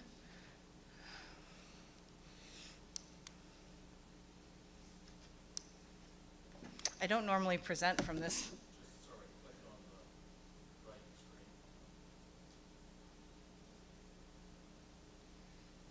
Before we get into the nitty-gritty, I thought maybe we'd talk about why do we plan? Why do we plan? Why does every municipality almost across the country have planning policies and regulations? And the first and foremost is to reduce land use conflicts. So not all land uses play well together.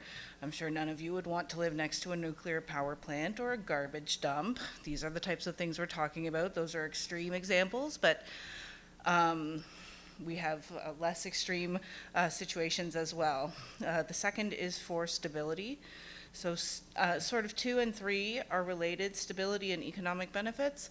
The Director of Planning out in the Eastern District, John Bain, likes to tell a story about a medical device company wanting to establish themselves in Member 2. And when they went to the municipal office and said, "What can happen next door?"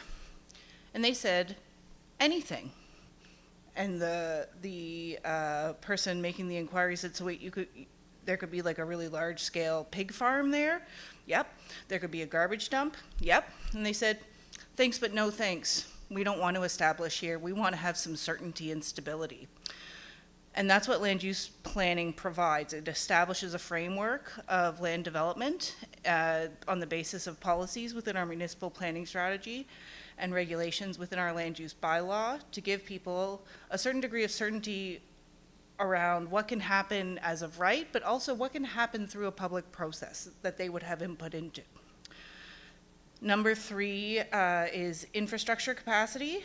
So part of how we determine zoning and what can happen in various locations has to do, especially in our growth centers, with regard to the capacity of our water and sewer infrastructure.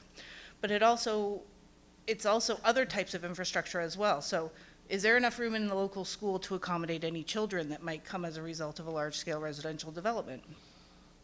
Is one another aspect of infrastructure capacity.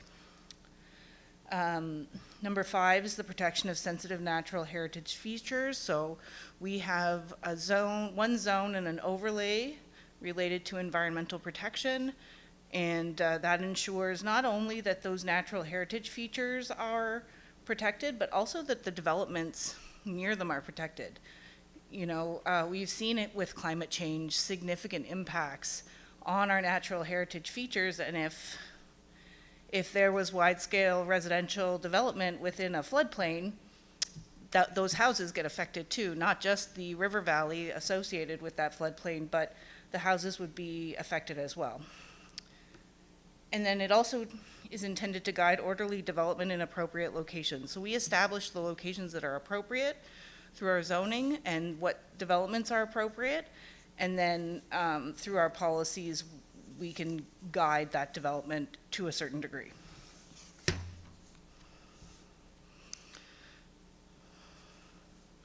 So we get the ability to do planning through our Provincial Municipal Government Act. All planning matters are addressed in Part 9 of the Municipal Government Act, and all municipal planning documents must be reasonably consistent with our statements of provincial interest. So there are 5 that apply to Kings.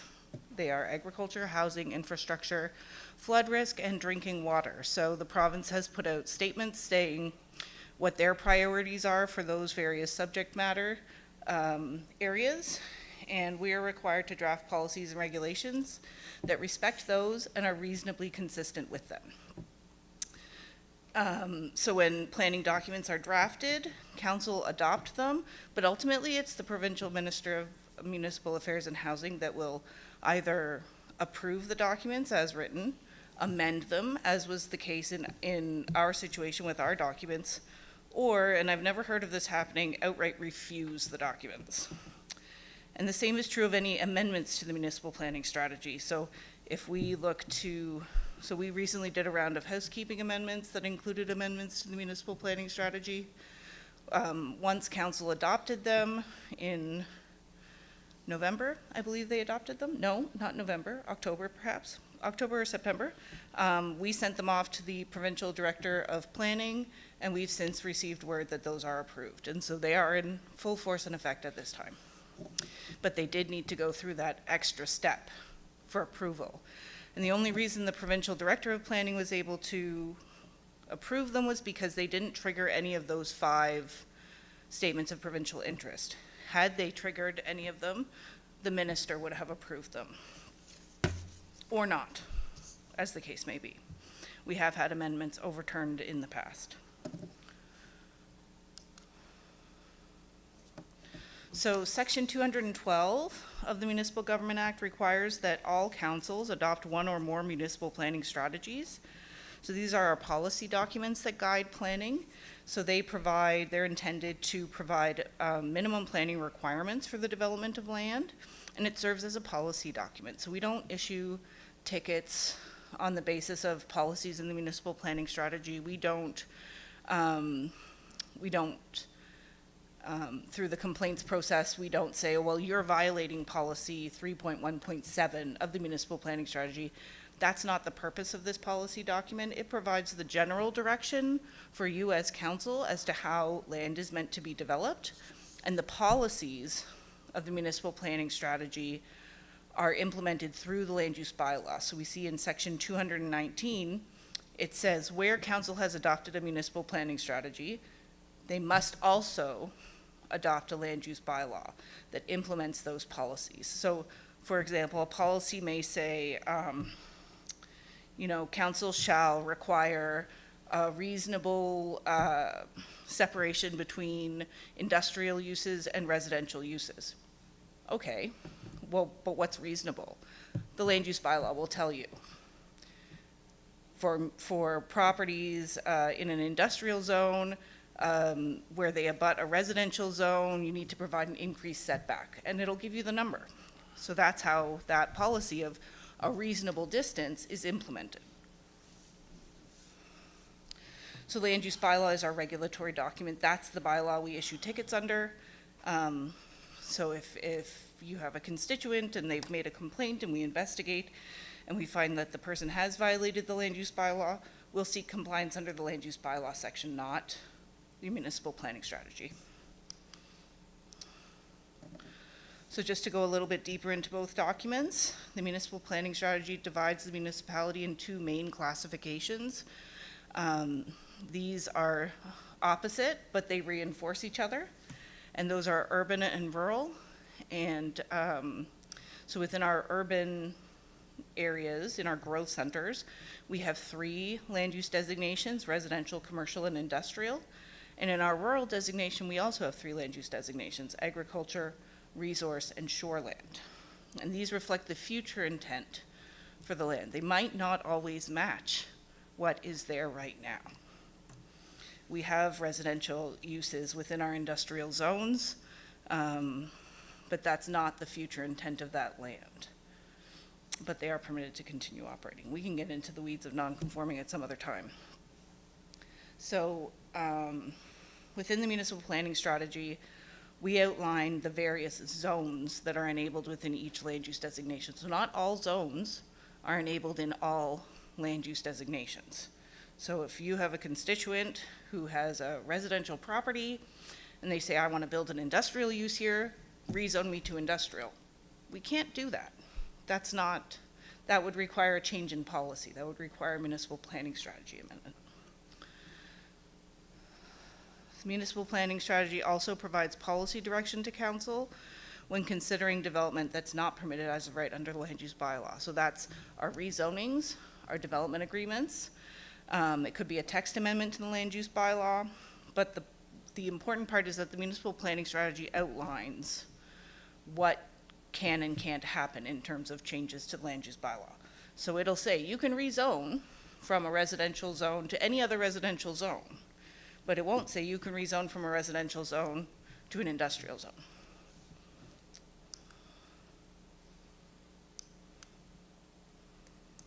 So growth centers. We have 12 growth centers in the municipality.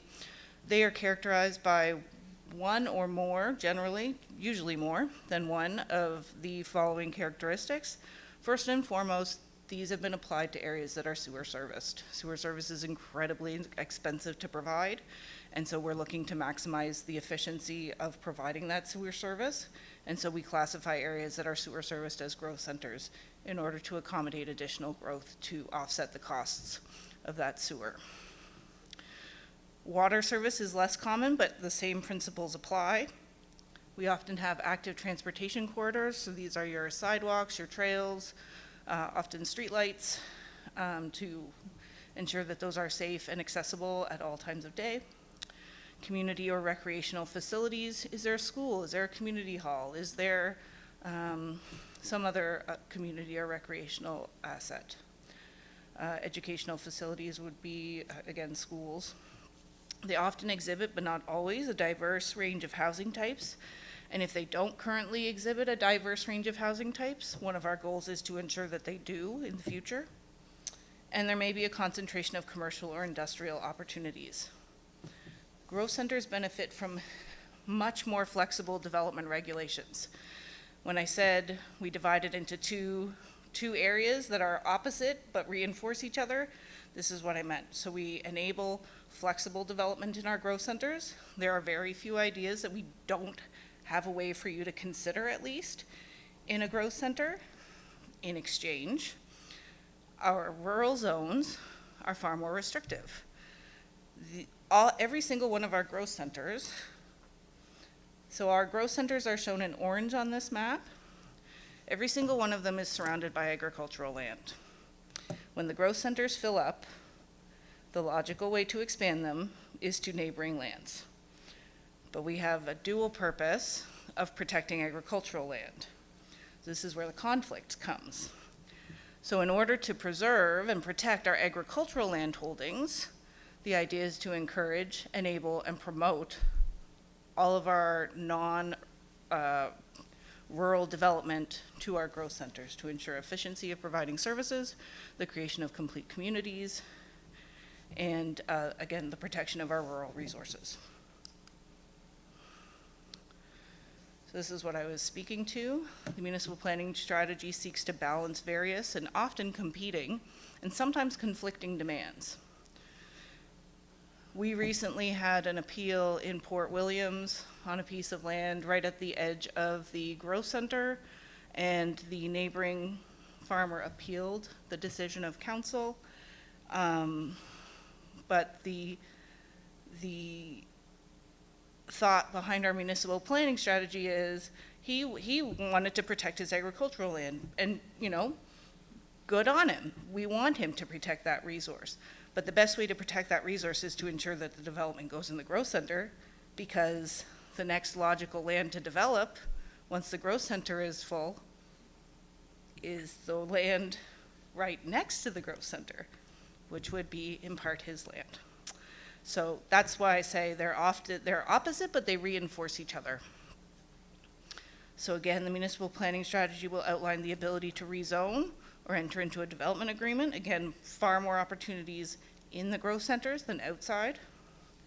It provides a general vision for development, and the two general themes are agricultural protection and urban flexibility. Our land use bylaw serves to reinforce and implement the policies of the MPS, and through that it divides all of the land in the municipality into zones based on the land use designations.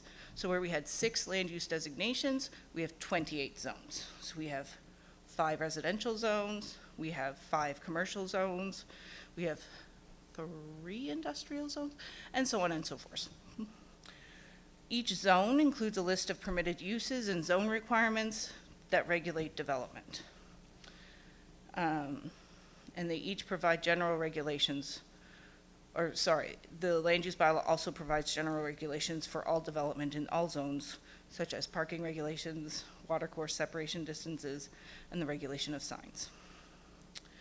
The zoning generally reflects the current use of the land versus the intended future use. And the land use bylaw also includes regulations related to the protection of the environment and drinking water. So I mentioned we have one zone, the environmental constraints zone, that protects the environment, and we also have an environmentally sensitive overlay, which is applied to floodplains and steep slopes. With regards to drinking water, we have protective well field overlays that provide an additional level of restriction on uses that may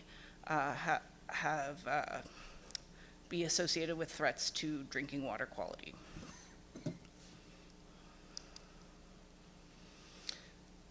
So developments that meet the requirements of the land use bylaw are said to be permitted as of right.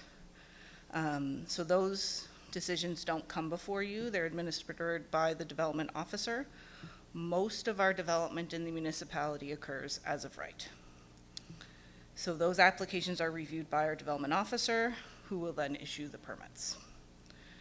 And again, applications for as of right development do not come before council. And our manager, Mandy Burgess, is going to go over more of the development aspect of land development.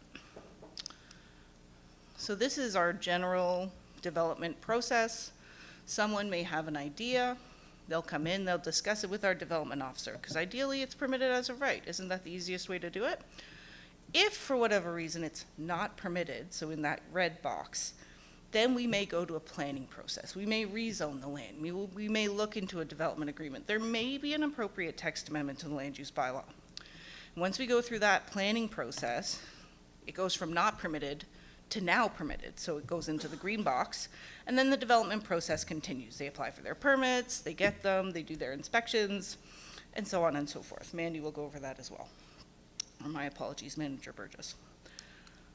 So the types of applications that you will see at Planning Advisory Committee and Council are land use bylaw amendments. So that would be a map amendment, which we colloquially call rezoning.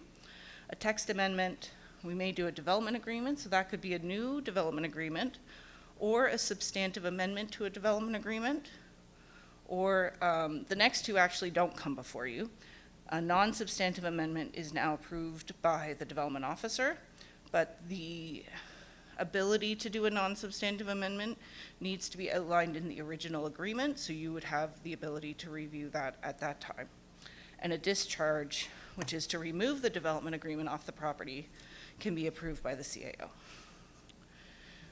We also have heritage applications, which are fairly rare. I think we've done 2 or 3 in my time here, which could include designating a property as a heritage property, or what we have done most recently is we have removed a fairly modern home from the Heritage Conservation District in Grand Pré. So if we do a planning application, this is the process we would follow. We receive a complete application from the applicant. We would hold a public information if necessary. There are very few situations where a public information meeting is not necessary, but you will still be notified of the application because your constituents will be notified of the application. So we'll let you know. Following the public information meeting, we conduct a review. So what we do is we compare the application against our policies and to determine if it's consistent with the policies. If it is, we bring a positive recommendation to our Planning Advisory Committee. If it's not, similar to the complaints process, nobody has any desire to process planning applications that are going to be unsuccessful. We do our very best to work with applicants to help shape their proposals into something that we can support at a staff level on the basis of our policies. It is fairly rare that you will get a recommendation for refusal out of our department, just simply because we do work very hard with our applicants to ensure that their applications are consistent. Once we get we would take it to Planning Advisory Committee with a staff report, as well as either a draft amendment or a draft development agreement. And should Planning Advisory recommend moving the application, well, it comes before you at initial consideration or first reading, regardless of the recommendation. And then if you're looking to move forward, you authorize a public hearing, we hold that, and then you make a decision. Following council's decision, there is a 14-day appeal period, during which time members of the public, or in the case of a refusal, the applicant can appeal your decision to the Utility and Review Board.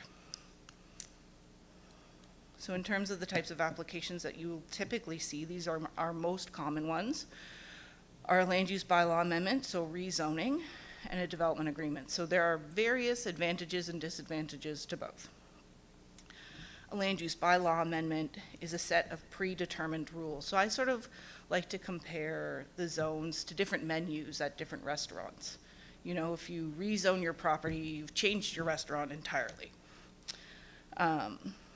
And you only have the options of that second restaurant available to you. So you still have to meet all of the rules of the zone. You don't get to pick and choose your rules on the basis of what is and what it might be. But what this means is that there's long-term flexibility for the owner. So each zone has a number of different uses, and if over time the existing use isn't working for the property owner, they have the ability to consider changing the use to another use permitted in the zone. A development agreement is a bit more customizable. It's kind of like ordering catering. I want this dish, I don't want that one, I want it to be this big, I want it to be this small. A lot more flexibility at the time that you draft the agreement, but once you draft that agreement, it's locked in.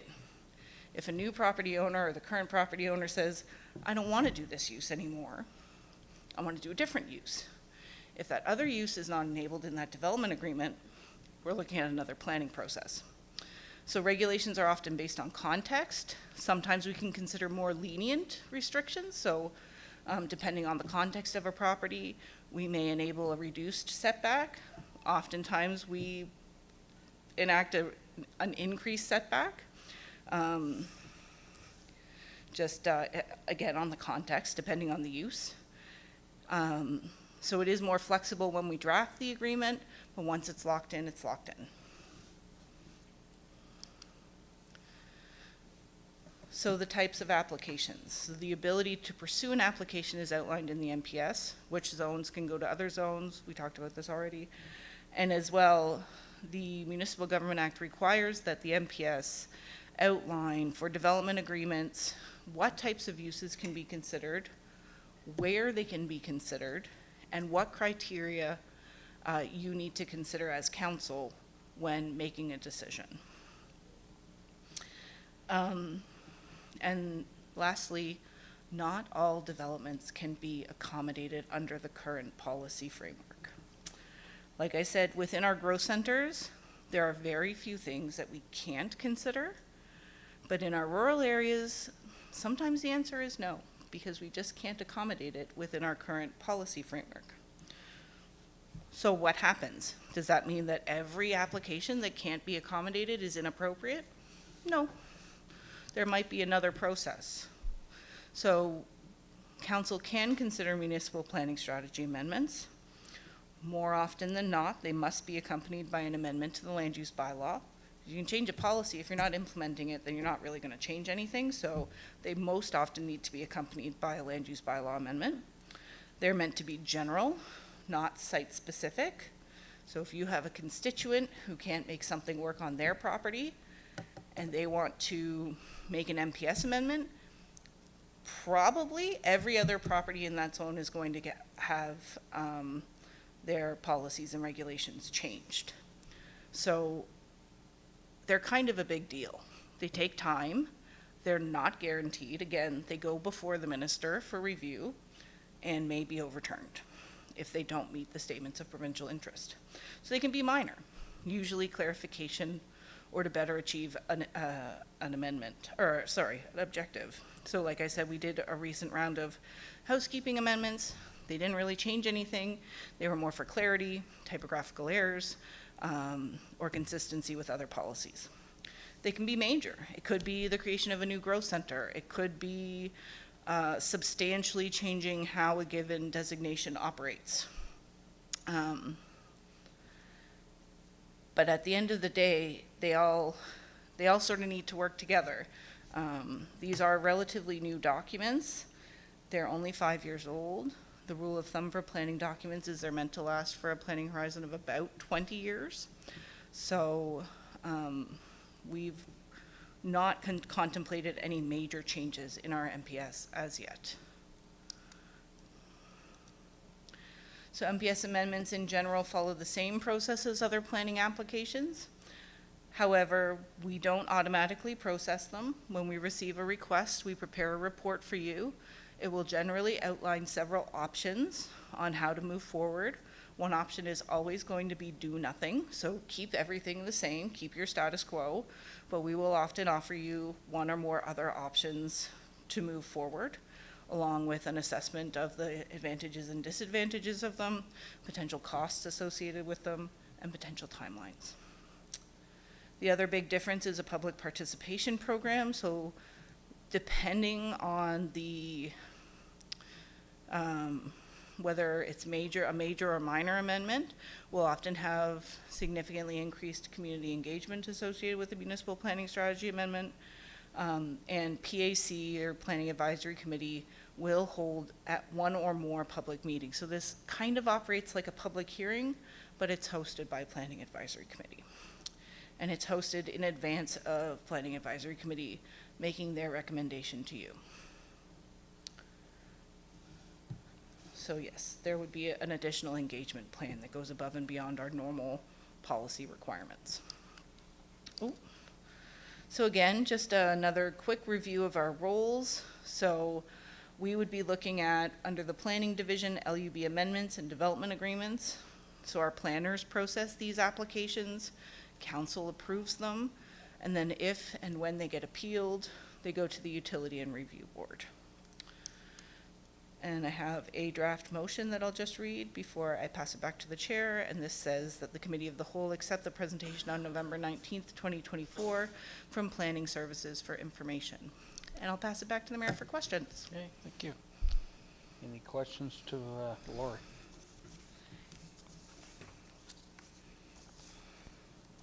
Councillor Sappington. I have a question through you, Mayor. When and where is the consultation with the schools? I just wanted to know about the process when we're talking about big developments. And when I speak with schools, they say that they've already got way too many kids. How do you go back and say, well, the schools are prepared? Through you, Mr. Mayor, to Councillor Sappington. We consult with the school board directly, so one of our general criteria is that the school can accommodate any new students. So when we have some inkling that there may be an issue, we reach out to the school board and request some information. Generally, they come back and say that all students can be accommodated. They make it work, but we do consult with them as part of our staff review. Okay, I don't see any other questions. Lori, did you need that approved, or is that after everyone else? We have a motion. Pardon me? We have a motion. Okay. So I need someone to make, thank you, Lori, Deputy Mayor, and second by Councillor Harding. All those in favor signify by pushing your button, please.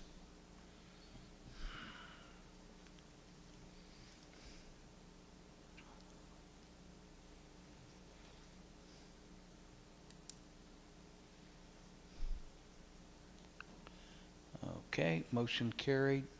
And now I guess it's Manager Mosier.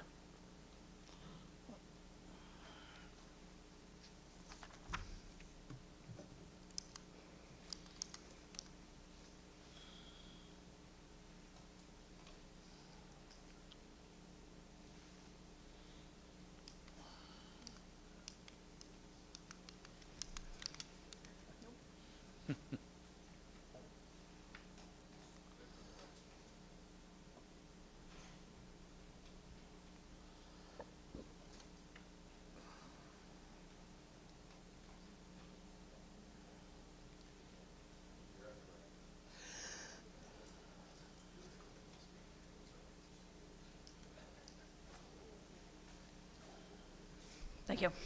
Thank you, Mayor. For those of you who haven't met me, my name is Mandy Burgess. I'm the Manager of Development Services.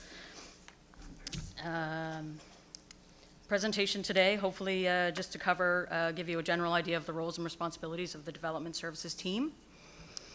So team fairly small, but today's focus will be on the primary role of our two development officers, Kimberly Crew and Gordon Halliday. While our team does a lot of work, you won't see us very often here in chambers because much of our work happens as of right without council's decisions or approvals. So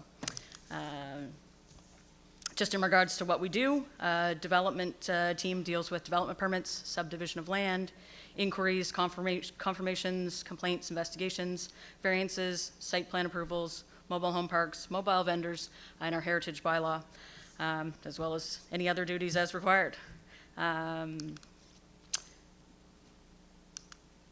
As Laura mentioned, our land use bylaw. So much of the day-to-day work of the development officer involves the administration of the land use bylaw. Permit applications, subdivisions, inquiries, and complaints are all reviewed against the land use bylaw. This could be a basic question of where can I build a garage? Can I subdivide my property? Can I operate a home-based business? These answers are all found in the land use bylaw. As the document is complex, as Laura mentioned, multiple zones, 28 zones across the county, we always encourage folks to ask questions before proceeding too far into a proposed project. And as Laura mentioned as well, the land use bylaw is a partner document to the municipal planning strategy that's developed by staff and approved by you folks, council. And it is a living document that does get reviewed and amended on a regular basis. So what is development? Development includes the erection, construction, demolition, alteration, replacement, relocation of or addition to any building or structure, and any change or alteration in the use made of land, buildings, or structures. The land use bylaw requires a development permit for most types of development. Development permits are reviewed and approved or refused by the development officer. If an application is incomplete, the development officer may require additional information prior to making a decision. The issuance of a development permit means that the development as proposed meets the requirements of the land use bylaw. These developments are considered as of right. Make application, demonstrate compliance with the required regulations, permit is approved for the development. Over recent years, the municipality is averaging approximately 1,100 permit applications a year. You may have also seen earlier this month an email with an activity report. This is something that you'll receive monthly. The report identifies permits approved over the previous month, number of new residential units, subdivision plan, and lot approvals, with numerical comparison to the previous year and a graphical comparison to previous 4 years. Although monthly statistics can be somewhat sporadic, annual numbers can provide a better idea of general trends for our area. I like to say that development tells you whether you can or can't do something, and building tells you how to put it together. The development permit is approving the use and the conditions for the development, while the building permit is approving the building design and inspecting throughout the construction stages to ensure the construction is consistent with the submitted design and the code. For an as-of-right development, it generally starts with an idea from a property owner. The next best step is to have a conversation with a development officer to determine if that great idea is permitted and under what conditions. The property owner would then work on the necessary application submissions, building plans, site plan, service approvals, and make a permit application. The development officer would review the application to ensure compliance with the land use bylaw. Once approved, the development officer would forward the application to the building official for their review. Once approved by the building official, a permit would be issued to allow construction to commence. There are cases where a development permit is required, but not a building permit, and vice versa. An example, a small home-based business. Sometimes there are extra steps which need to occur in the development permit approval process before a permit is approved, such as a variance or a site plan approval. A variance is when an applicant applies for an exception or relaxation to the rules of the land use bylaw. Typically when the applicant has experienced some hardship, such as lot configuration, a water course, extreme slope, existing site conditions, and infrastructure or topography. The current requirements that can be varied are percentage of land that can be built on, size or requirements related to yards, which is our most frequent request, lot frontage or lot area or both, number of required parking spaces. The land use bylaw has identified 4 situations where development is subject to site plan approval. Site plan approval is intended to add extra focus to certain aspects of a development, but is less onerous than a development agreement. The criteria the development officer is to consider prior to granting site plan approval are outlined in the land use bylaw. Site plan approval applies to the following developments: new residential development on lakefront lots, new residential development in the agricultural zone, new development on Commercial Street in New Minas within the general commercial zone, and accessory restaurants to a farming business. You can't see the details of this chart, which is somewhat intentional because your role is very limited in this process. But variance and site plan approvals follow a process outlined in the Act. An application is received and reviewed by the development officer. As part of the process, the applicant and neighboring property owners are given the opportunity to appeal the decision. If an appeal is received, a hearing will be held at council where the case is presented, and council will make a decision based on the same criteria reviewed by the development officer. If the variance or site plan approval is successful through a council decision, a permit will be issued for the proposed development. Subdivision means a division of any area of land into 2 or more parcels and includes a re-subdivision, or a consolidation of 2 or more parcels. There are 4 sets of regulations under which subdivisions fall. Again, flow chart will hopefully give you some idea of the process for minor subdivision applications. Like a development idea, it's often beneficial for a property owner to have a preliminary discussion with a development officer on their ideas for subdivision. A high-level review advising whether a proposal will be successful, what additional requirements may be required to complete an application, and other considerations or suggestions for moving forward. This conversation can provide a more complete picture of the expectations and process and limit extra costs and delays. As Laura had a chart similar to this, so in regards to decisions, so I've only focused on the development officer decisions, but as you can see, only variance and site plan approval decisions are council involved in, where council would hear the appeal if there is an appeal. On average, we probably take in between 10 to 20 combined site plan and variance applications, and only a fraction of those would end up here at council if they happen to be appealed.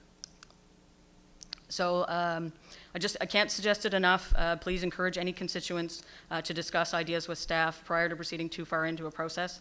Staff are always willing to meet with individuals to discuss ideas. A conversation early on can avoid disappointment, unnecessary costs, and delays. With that, I have a recommendation that Committee of the Whole receive this presentation for information. Thank you, Mayor. Thank you, Mandy, and I appreciate your proactive recommendation. Councillor Sappington. Through you, Mr. Mayor. Forgive me if this is a question that was better suited for Laura. My question is, when we plan subdivisions or big housing units, are we proactively thinking of playgrounds and green spaces and parks as a municipality? It's sort of a, through you, Mayor, sort of a question for both Laura and I. On some of the major developments through development agreements, parkland and amenity areas are considered as part of those agreements and set aside. In a situation where it's considered an as-of-right development, so you're maybe going to construct a new public road and you're going to create new lots, our subdivision bylaw does contain provisions where the municipality can, it requires an open space contribution that can be in the form of either park land or land dedication or cash in lieu. So there is considerations made in both processes, but they do occur slightly different each time. Councillor Gates. Thank you, through you, Mr. Mayor, and Mandy. When an individual comes in and asks for the application, do they receive that in writing, or is it just said, this is what you can do and this is what you can't do? I'm wondering if they get it in writing from the office that they can or cannot do something. Sure. Through you, Mayor, to Councillor Gates. So most are just conversations at the counter. We do have a lot of conversations counter phone. If somebody is looking to pursue something further and they maybe need some financial support for that, and they're going to the bank and they want some confirmation, we do offer zoning confirmation letters as well as zoning confirmation certificates, and we'll often also follow up a conversation with an email just so that both parties have an understanding of what that conversation was. If it's a simple can my garage be 5 feet from the property line, or can it be 2 feet from the property line? That's probably good at the conversation level, but if it's a lengthier discussion, then we're always happy to follow up in some manner or another. Okay. Thank you, Manager Burgess. Can I have a motion to receive the report from Councillor Gates, second by Councillor Hiltz? All those in favor, push your button, please.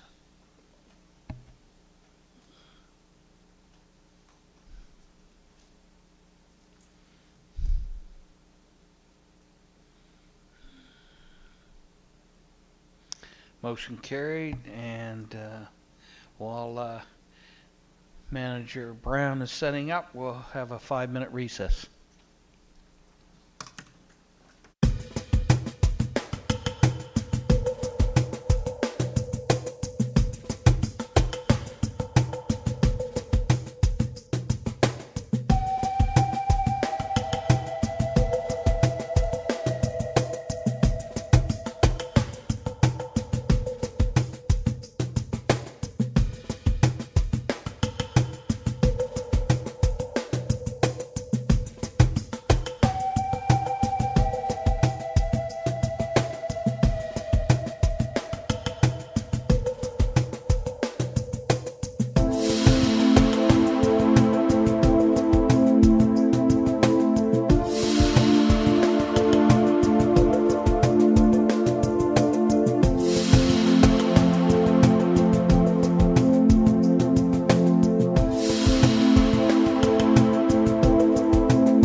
call the meeting back to order, and Manager Brown.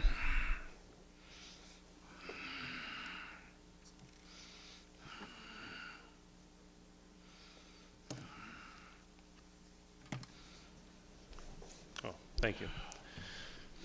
Thank you, Mr. Mayor, members of council. For those of you who don't know me, my name is Terry Brown. I'm the manager of Inspection and Enforcement Division here with the municipality. And this afternoon, I am going to provide a brief presentation regarding building and fire inspection services. I'll start with the Nova Scotia Building Code Act. The Act applies to the construction or demolition of a building on or after April 1st, 1987. Prior to 1987, most municipalities adopted the National Building Code or used a building bylaw. In research, we were able to find that in minutes that the Municipality of Kings adopted the National Building Code in 1970. Section 4.1 of the Building Code Act states, it speaks to the adoption of the National Building Code of Canada, which is referenced as the NBC, and is also referenced as the Nova Scotia Building Code.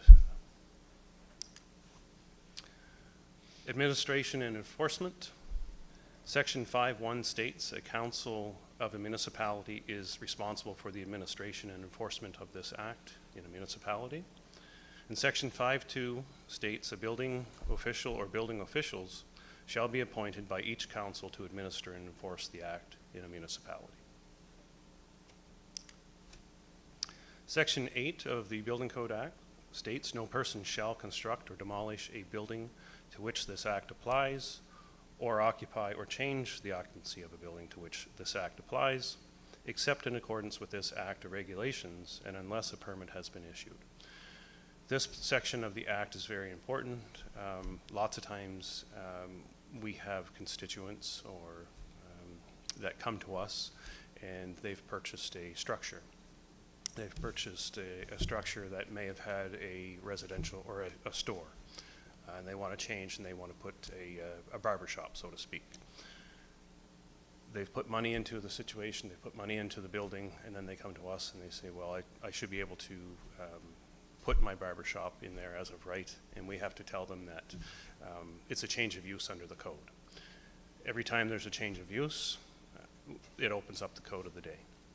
Those are hard conversations. So with that, I would encourage all clients of the municipality, your constituents, to please ask questions prior to purchasing or erecting something within the municipality. Our staff is will be more than helpful in answering those questions so that folks aren't purchasing something and expecting to spend a certain amount of money and then it opens a whole new door. Regulations and permits. Section 14121 of the regulations states, to obtain a permit, the owner shall file an application. The application shall include the following. Identify in detail the work and occupancy to be covered. Describe the land and the PID, the property identification. Include plans. State the value and pay a required fee. Continued, state the names of the owner, the architect, engineer, or constructor. Describe any special building systems. Lots of times we get folks that apply for a building application and they don't include a special building system. So it could be a residential building that includes some engineering. It hasn't been included off the top, and then once the building official does a plan review, they go back to the customer and say, well, we need X, Y, and Z. So it could be additional engineering and so on. And again, provide additional information required by the authority having jurisdiction, which is the municipality, or the staff person, which is the building official as the AHJ.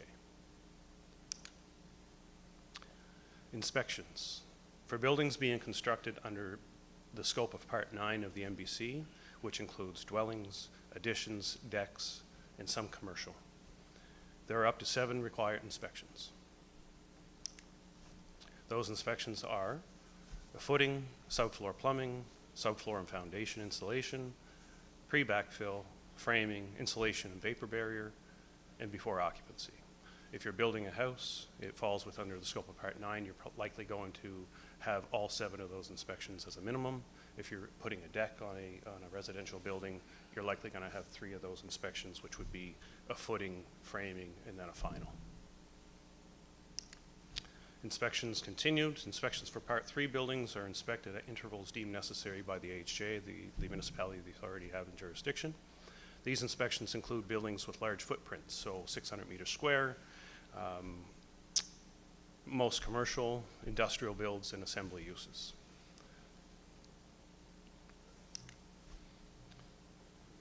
Where the Act, regulations, or building code is contravened, or where a building official has given notice of intention to revoke a permit, the building official may issue an order in writing directing compliance with the Act. In most cases, if a building official finds that someone is in contravention of the Act, the building official will approach the folks who are in contravention, usually have that discussion one-on-one. Then we resort most likely to an order. And in those cases, it's a stop work order or a cease occupancy. We aim for compliance. The order is just a starting point. It can be scary to a constituent. We understand that, but it is a starting point to gain their attention, to have that open conversation. And we aim for that compliance. So good one-on-one, back and forth until we gain compliance, and then hopefully that's where we can achieve the compliance without further enforcement. If there is a dispute, we have a provincial body. It's a third-party body called the Building Advisory Committee. Section 15(1) of the Building Code Act states, where a dispute arises between an owner or the owner's agent and the building official respecting the technical requirements of the code or an order, the owner may apply to the committee for a ruling on the dispute. This is something that if we get to that point, if there is a dispute and there remains a dispute, we provide the information for the provincial code coordinator, we provide the information for the building advisory committee, and it's good for the municipality, it's good for the applicant, because we, if the ruling goes against us and not in our favor, we learn something, and we learn something to move forward, that this is how we deal with it now. This is how we deal with a boarding house. This is how we deal with a technical component. I will say that during my time here, we've had likely between 10 and 15 of these go before the building advisory, and we're running at, I would say, anywhere between 95 to 98% ruling in our favor. So, but that doesn't mean that we certainly can't be wrong and the ruling is against us, because it has gone the other way as well, and it's important to note that we're not always right, and we should be doing the right thing and listening to our constituents and our customers. A bit of the activity report, just to advise, we have currently we have 3 full-time building officials. We have 2 contracted building officials that have been with us a year and a half to 2 years on and off. I've done a 3-year average to bring to your attention is in the building application side of things. We're averaging roughly 1,087, and that's year to date. And I've done an average of a 3-year average on the conducted inspections by our building official team, and we're averaging just 3,244 per year. So it's a very busy environment. I'll now move on to fire inspection and the Fire Safety Act. The Fire Safety Act was enacted in 2002 by the province of Nova Scotia. When the act was enacted, the province then seemed to download some inspections, so what the municipality was responsible for, what inspections we should conduct, a fire official, and so on. The purpose, to educate and encourage persons and communities to apply the principles of fire safety so as to prevent fires, preserve human life, and avoid unwarranted property loss due to destructive forces of fire. Unless this act or the regulations otherwise prescribe, every owner or land or premises or part thereof, and every person shall take every precaution that is reasonable to achieve fire safety and to carry out the provisions of this act, regulations, and the fire code. The municipality, since that time, does a good job in enforcing the Act regulations and upholding the fire code. Duties of a municipality under the Fire Safety Act, Section 19(1). A municipality shall establish a system of fire safety inspections of land and premises, situate within its jurisdiction as required by the regulations, to provide for compliance with this act, the regulations, and the fire code. Roughly 6 years ago, we did have a system of inspections, but it wasn't a quality system of inspections. We revised and we revamped, and we got some staff input to really to make a database. Within that database, we can keep track of the occupancies that we need to inspect, the priority, and prioritize the inspections.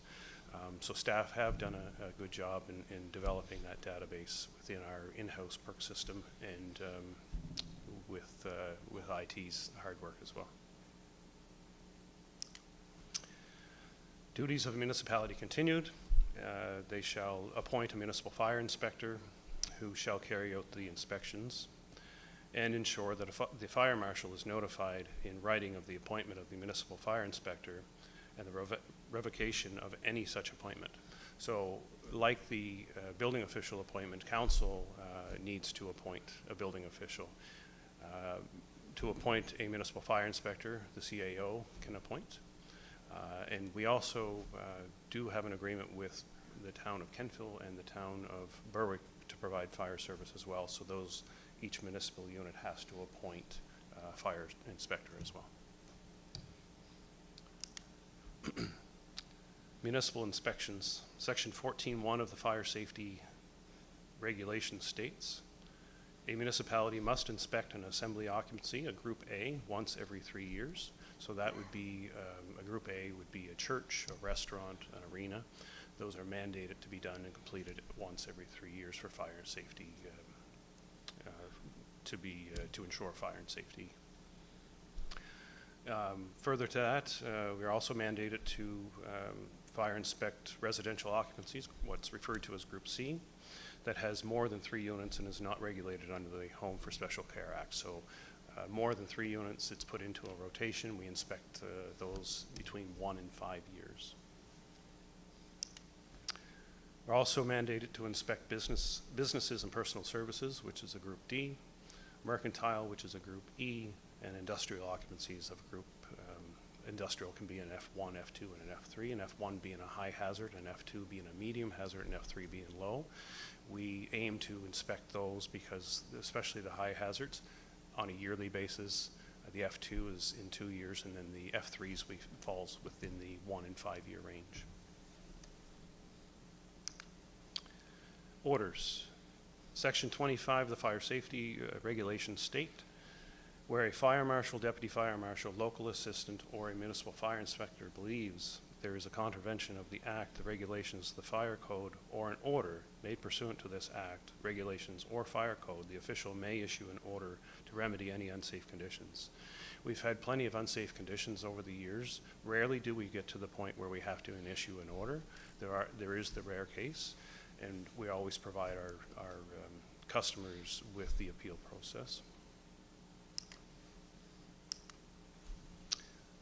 which under Section 38 of the Fire Safety Regulations, which states a person who is affected by an order made by a deputy fire marshal, local assistant, or a municipal fire inspector may, within 15 days after the order is served, appeal the order to the fire marshal by submitting a written request to the fire marshal for a review of the order or the board, which is the Utility and Review Board. We've seen at least one go before the Utility and Review Board. That hearing was held here in the Municipal Council chambers. It was a fire and life safety matter regarding exiting, and the board ruled in favor of the municipality. A bit of the activity report.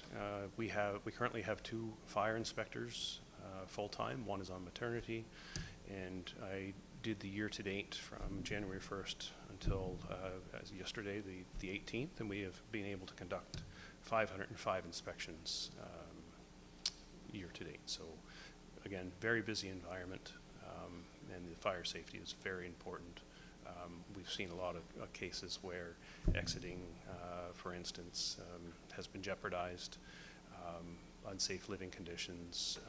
So it's a very important role of the municipality.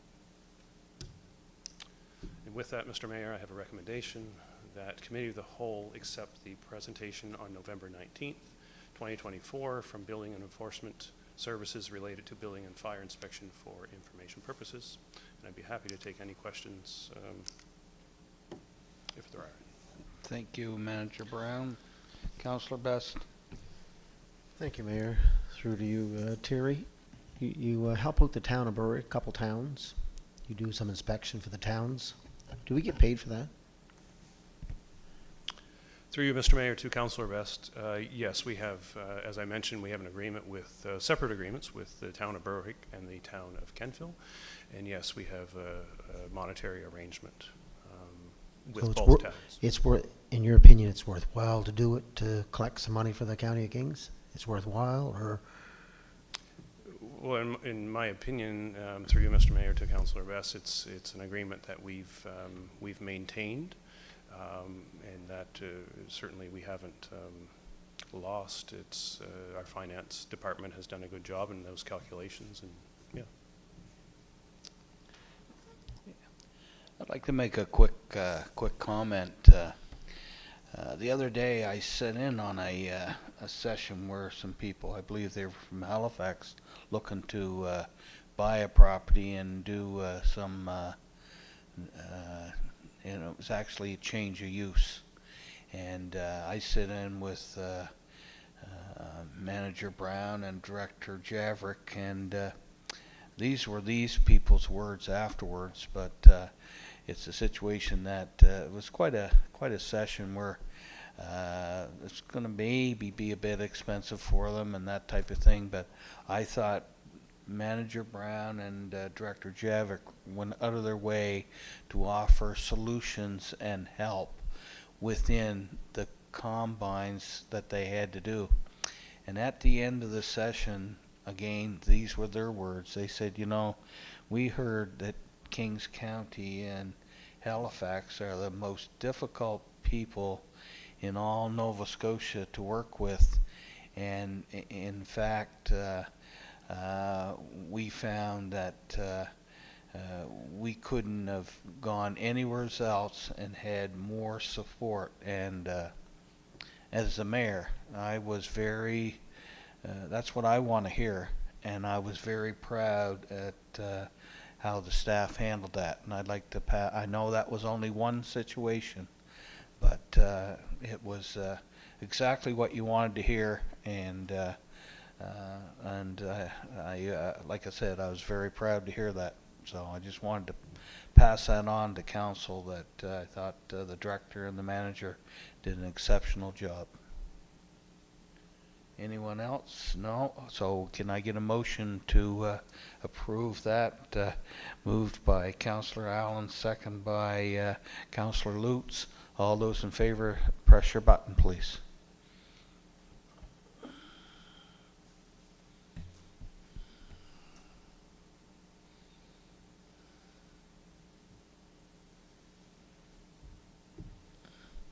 Motion carried. Thank you, Manager.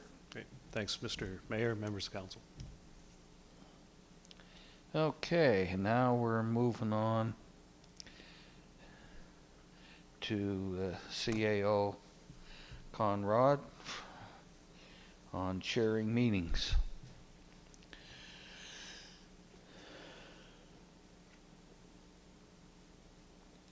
Just want to remind the CAO things have been moving along pretty good.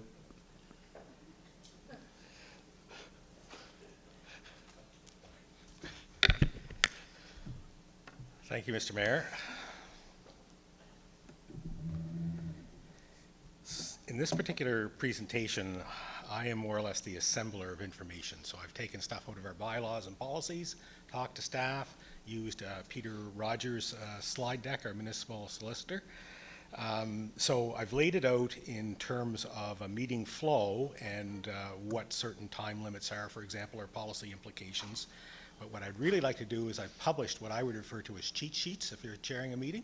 But But I would like to have Yanni Postum, our municipal clerk, look at those, and she's back in a couple of days before I make the appendices go live, so to speak. So there's 9 quick things that I'd like to review. Some of them will be very quick. So just in terms of the first bucket here, authority.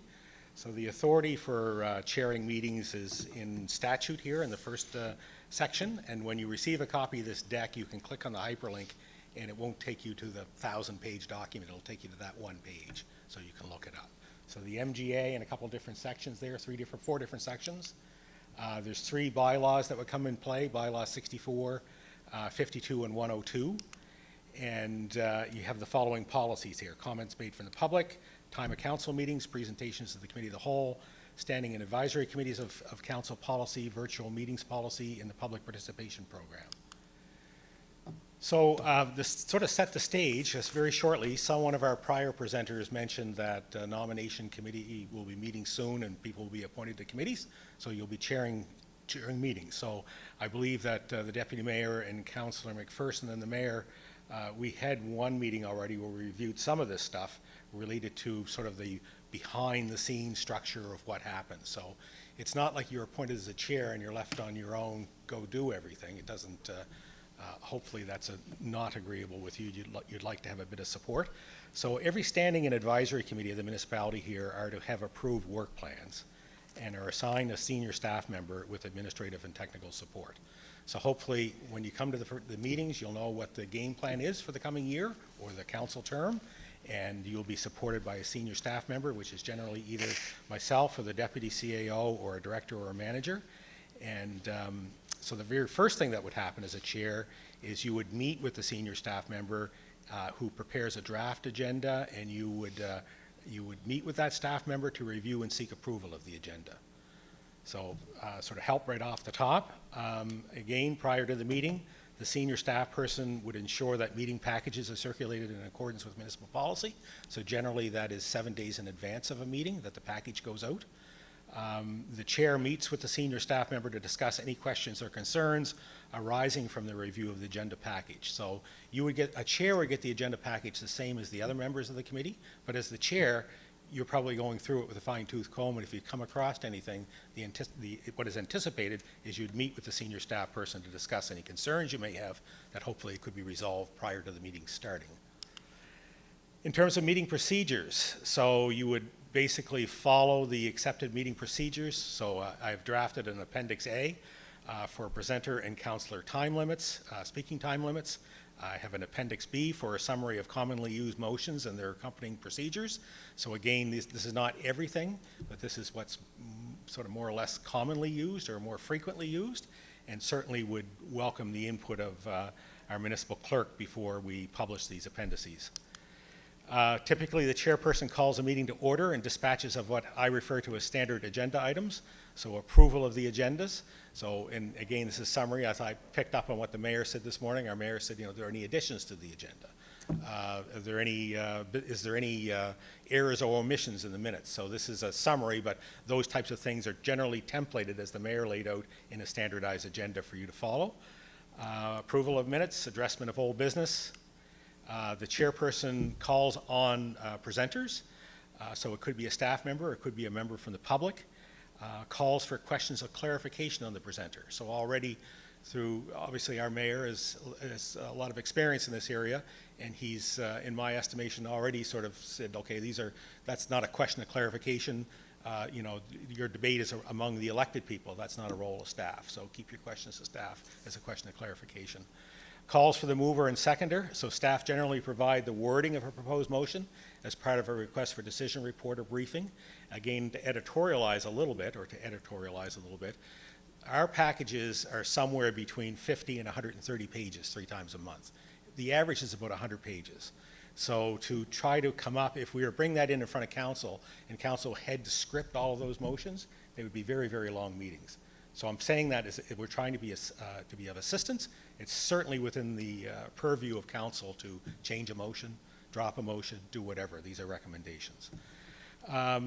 Shifts council's participation. So the chair, would shift council's participation into that of debate. So after questions of clarification, staff do not participate in debate. So oftentimes you will see, myself included, we try to remove ourselves from this podium when we see the meeting from the mayor or the chair's leadership shifting to debate. We'll remove ourselves from the podium so we're not dragged into the debate. We've put our best pitch forward. If you take it, great. If you don't, we basically have to sit on our hands and you're the elected leadership. The chair speaks to the motion, and this is a little bit of discretion obviously that's involved. There's some timing in my estimation to maintain that open discussion from councillors, as the chair is trying to be somewhat impartial. So generally the chair will speak somewhat last to the motion. At the appropriate time, if a councillor doesn't raise, ask for the question. So I heard this at the last meeting where someone, I don't recall who, but someone basically said question.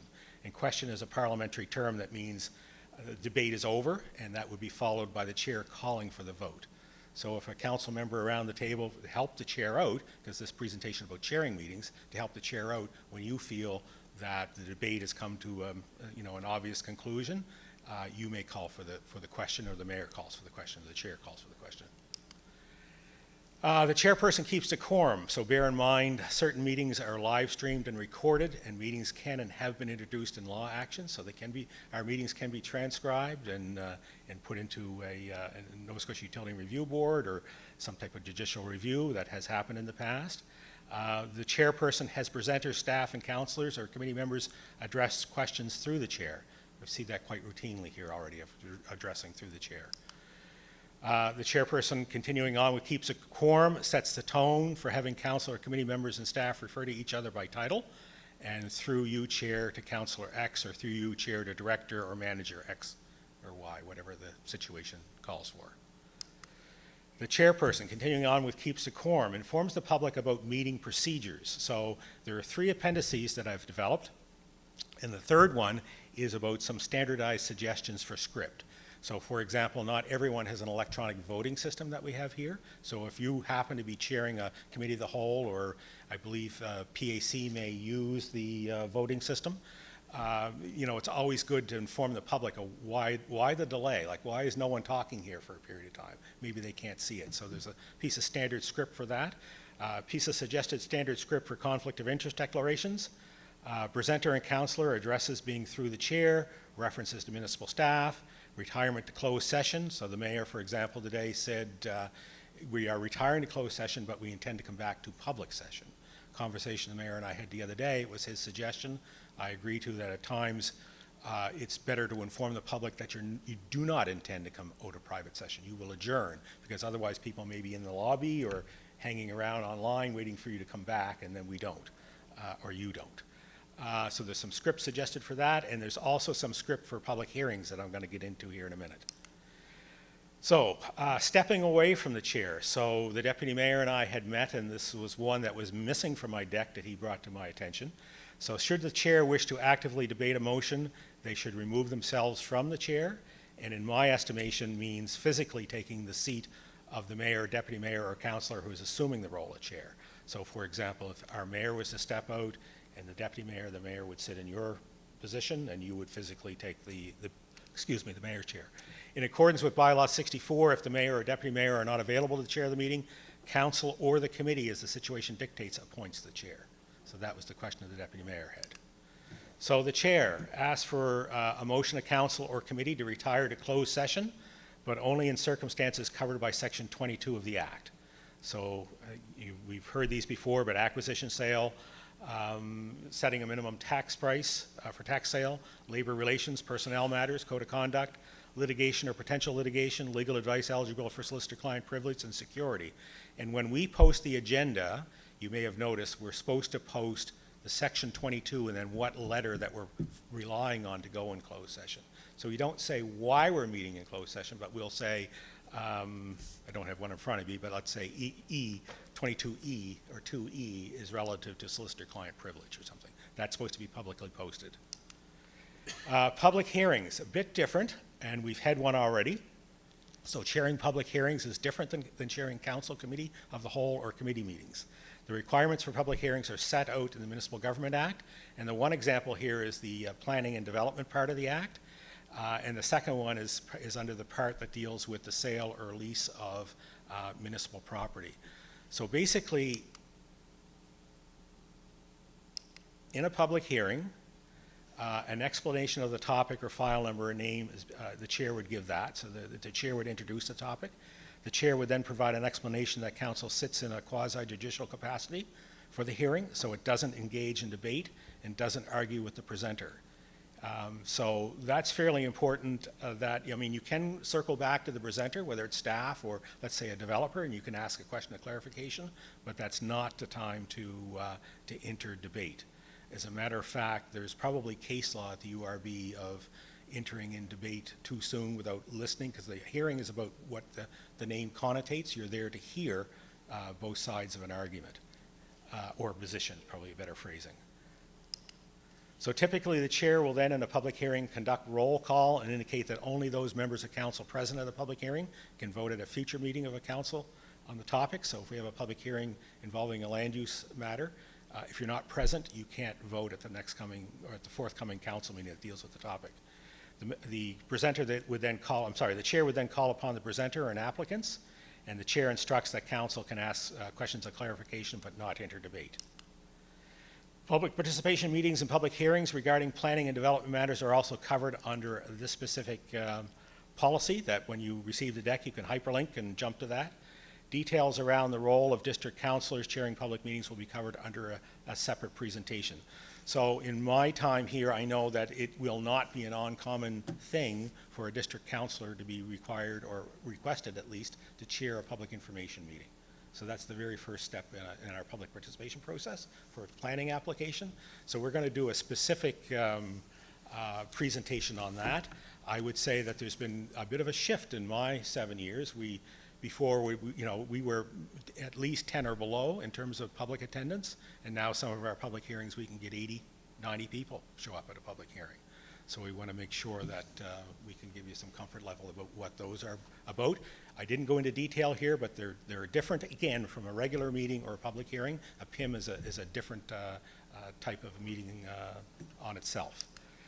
So, questions and feedback. When you get this, the appendices will be hyperlinked, and they'll show you in landscape what the various speaking times are, and so on and so forth. So if you're going to a meeting, you may want to take those with you as I say, I refer to them as basically a 101 parliamentary cheat sheet.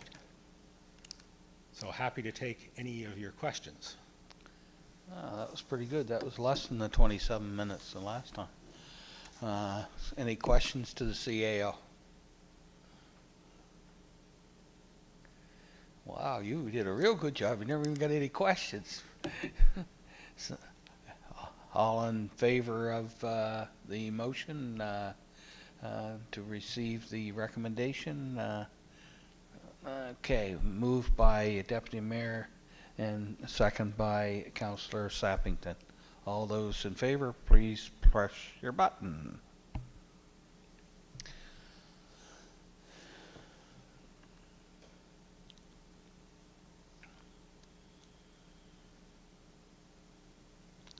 Motion carried. Thank you, CAO. And now we're on, CAO's back on roads.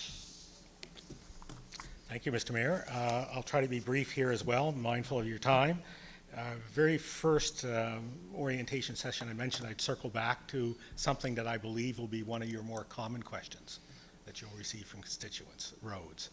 So in this presentation, I'm going to cover 6 points, and the presentation involves the Provincial program related to a specific list of certain provincially owned, and so when the province comes up with a road, it doesn't have a number on it. Generally speaking, not always, but generally speaking, it's assigned a class. So in this particular instance, there's J class, G, H, I in addition, and but what I'm referring to is a subset of those number of roads in Kings County that was designated by name in February of 1995. So to make your life a little bit complicated right off the top, I'm talking about a very select few number of roads.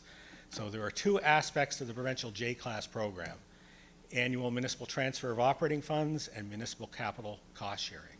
So I guess to set the stage a little more, as a councillor, you're going to receive calls from a constituent And probably one of the first things about the road, and one of the first things you'll have to discern is that what type of road is that? Is it a provincial road? Is it a municipal road? Or is it a J-class road?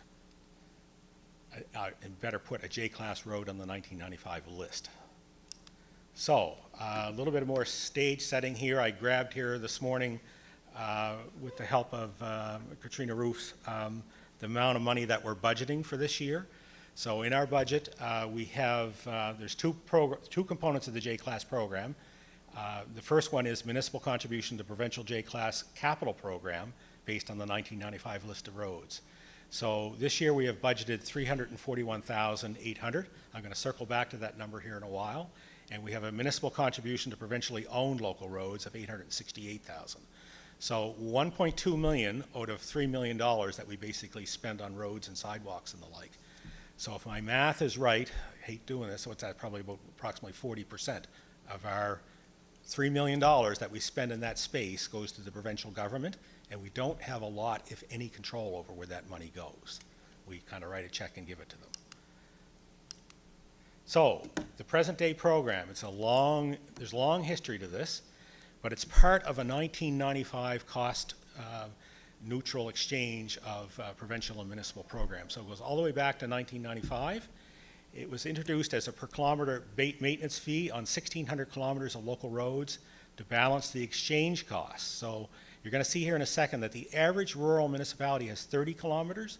We have 135 kilometers. So we're well above and beyond the average rural. The real distinction of what you can think about is if it was built after 1996, it tends to be a municipal road. If the subdivision was subdivided, as we were just talking about here a while ago with Manager Burgess, if it was subdivided prior to that date, it would be a J-class road on that list. So this is how it worked, and I apologize for the small screen here, but this is, in my estimation, this is a very important point. This is how the province and the municipalities approached municipal reform in the mid-1990s. So basically there was a concept of revenue or expenditure neutrality. So the bottom of this left-hand column here, you can see it totals, or maybe take my word for it, it totals $76 million. So the right-hand column is additional cost to municipal units in 1995. The left-hand column was additional cost to the province. So after we exchanged community services for policing, so we took over the cost of policing, the province relieved us of the cost of community services, the list had a balance on the bottom. So it was a real principled basis for negotiation, cost neutrality. So in other words, you often hear the word downloaded, right? So this was a way that negotiations happened, that there was at least some degree of comfort that one of the other parties wasn't getting downloaded, that was going to be expenditure neutral. So to make that list balance is how they come up with this list in 1995 of the roads. So you can see I circled here addition of a J-class road. So there was 5.5 and 68 and $117,000 in terms of those programs that were transferred over to the rural municipalities in the province. We have 135, the average rural has 30, so we did our other country cousins a little bit of good there of absorbing more than any other of the rural.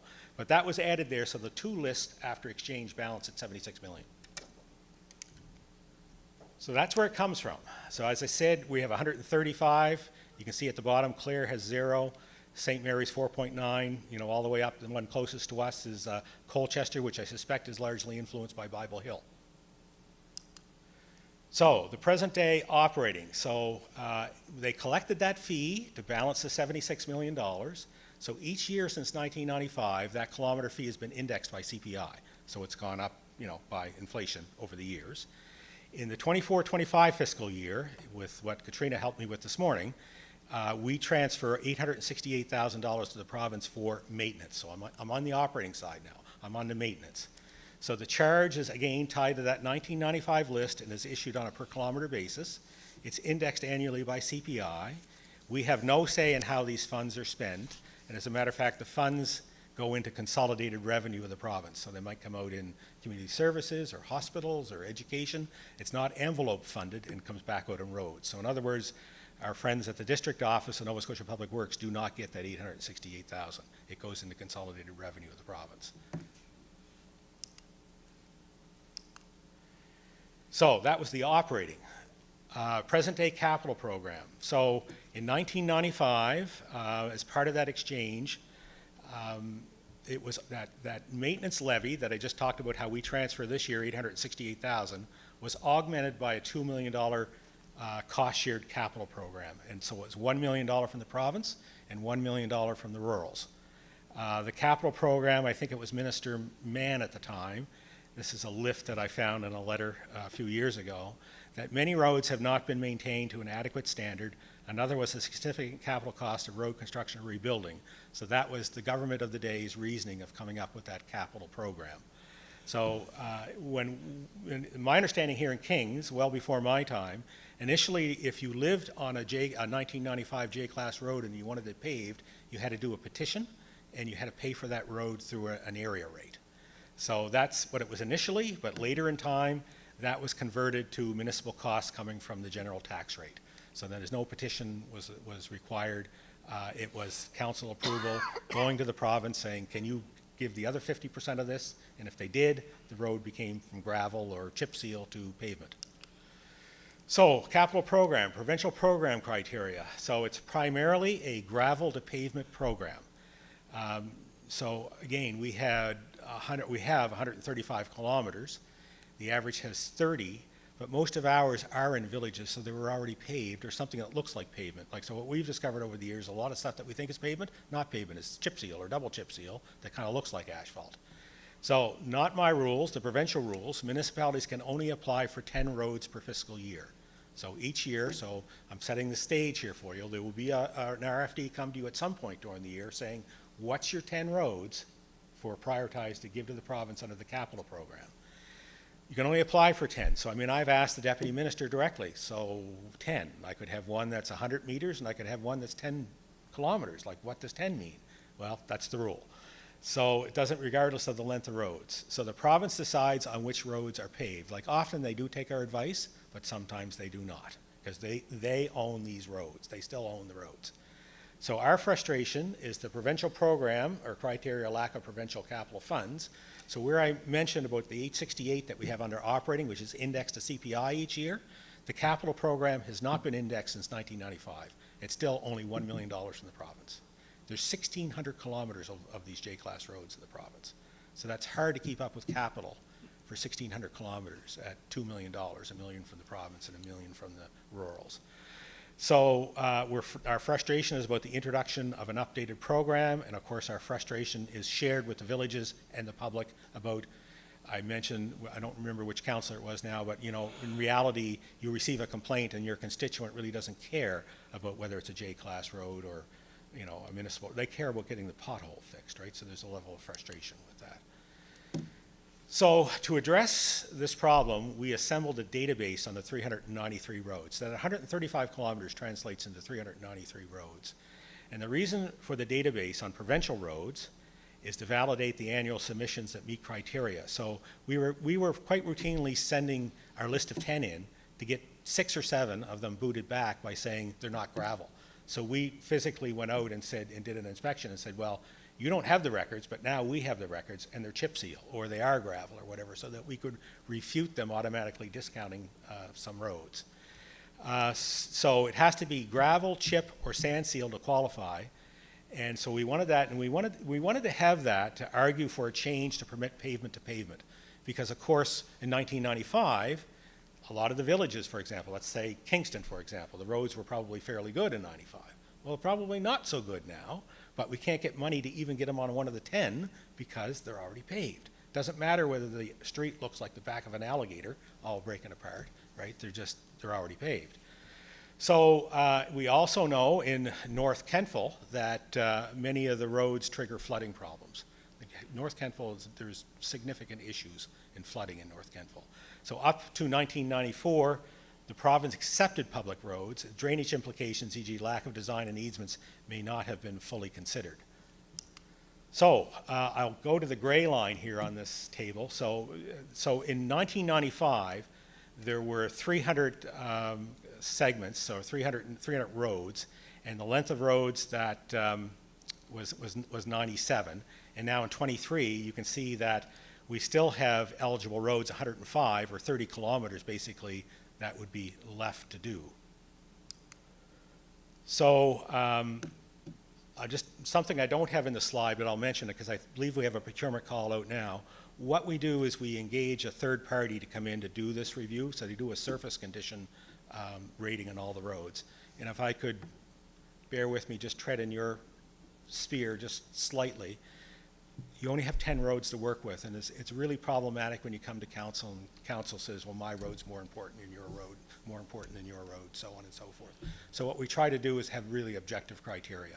So the objective criteria looks at the surface condition, looks at the amount of traffic, and looks what's on the road. Are there playgrounds on the road? Is there a school on the road or leading to a road or some type of conduit? So we will come in with a color-coded list of all of these roads and present that. Now, whether you take that advice or not, that's in your discretion, but we try to come in with an evidence-based approach. So get back to the script here. So frustrations, current funding levels and program criteria are woefully inadequate. So $1 million for 650 kilometers across the province.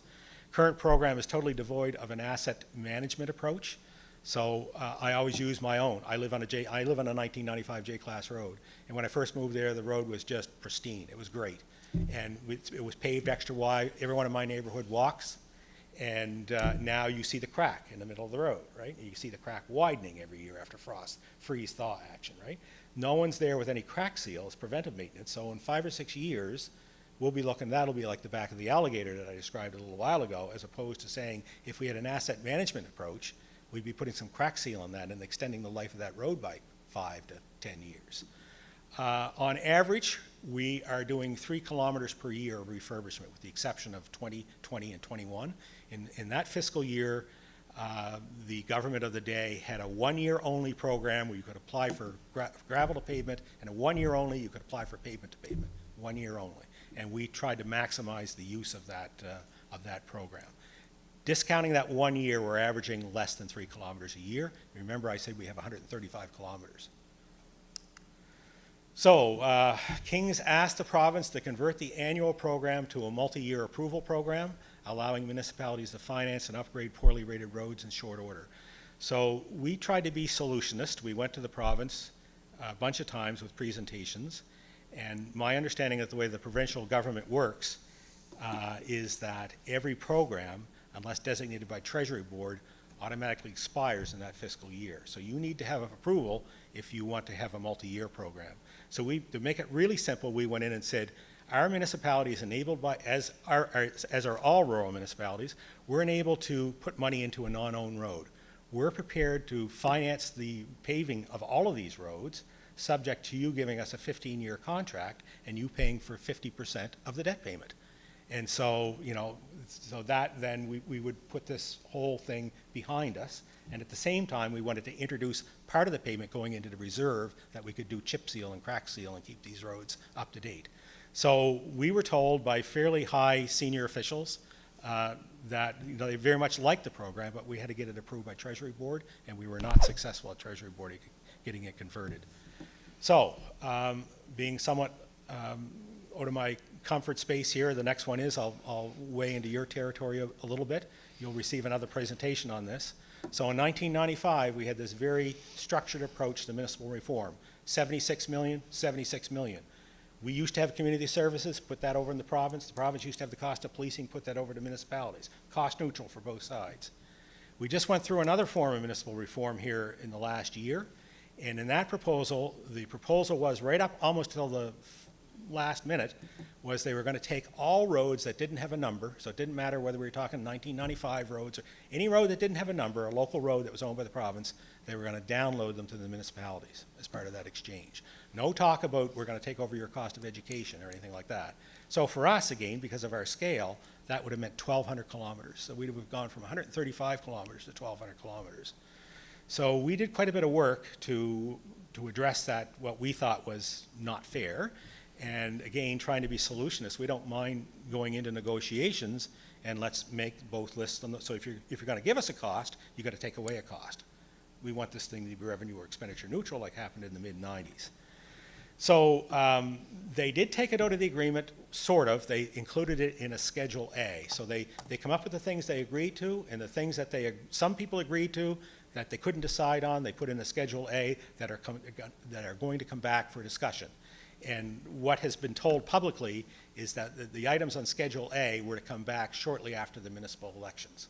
So this is not too far off where we're going to have this discussion. So I just wanted you to be well out and like, why are you talking about all this stuff? It's, will happen in several months. We don't know when it's going to happen, but probably I'm hoping this is valuable background for you. So public and village frustration. So public frustration, so we created a mapping tool. If you click on this mapping tool, it brings you up, excuse me one second here. It brings up which roads are owned by Kings, Nova Scotia Public Works, private roads or right-of-ways. It lists some federal roads, and it lists the roads that are owned by the town of Berwick, Kentville, and Wolfville. And so you can put the name of the road in, and it'll come up, or you can just click on the road, and it'll come up. And when the road comes up, it'll tell you ownership and who maintains the road.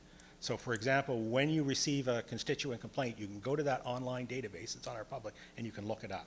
If it's a provincial road, you can advise the constituent of going to the Nova Scotia Public Works portal and file, or you can file on their behalf, or however you want to administer that.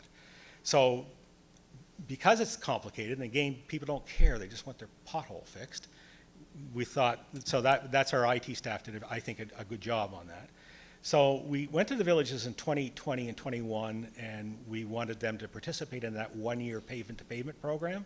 And unfortunately, in my estimation, they weren't willing to participate. I'm sure in their view they had valid reasons, probably obviously stronger than my reasoning or council's reasoning of the day to have them participate. So we did do a lot of pavement-to-pavement, but not as much as I would have liked to have seen. The other frustration is directing property owners to the correct level of government. So without that database, we routinely are getting calls here only to say, we can try to help you, we can try to support you with this, but to be clear, it's not our road, right? So and that's happening at the provincial level with confusion, at the village level, and at the municipal level. It's all of us with that confusion that just keeps cycling. So anyway, Mr. Mayor, that's it with a recommendation. Happy to take any questions. Thank you. Councillor Best. Thank you, through you, Mayor. Am I misunderstanding something? If it's a gravel road, a J-class road, it's gravelled. Once we pave it, it belongs to the province of Nova Scotia. Is that correct? Through you, Mr. Mayor, not exactly. So those roads, pre-1995 roads, are all owned by the province. Their capital program only targets gravel roads or chip seal roads to pavement.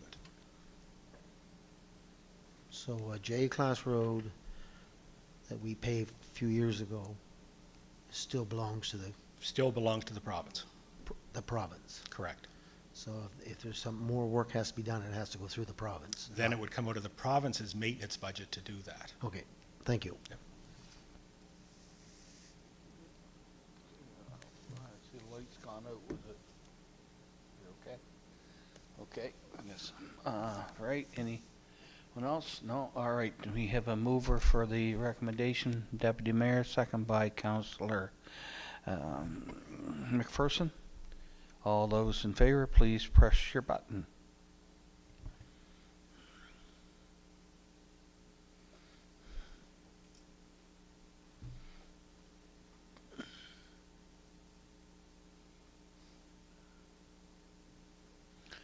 Great, motion carried, and we'll move on now to, we have some correspondence from Millbrook. Are we just looking for a motion, or are you gonna? Thank you, Mr. Mayor. I would suggest there's generally a motion to receive. Okay. But you may want to refer this particular one for a staff report. Okay, does somebody want to make a motion that we receive this and refer it for a staff report for a later date? Moved by Councillor Harding, second by Councillor Sappington. All those in favor, please press your button.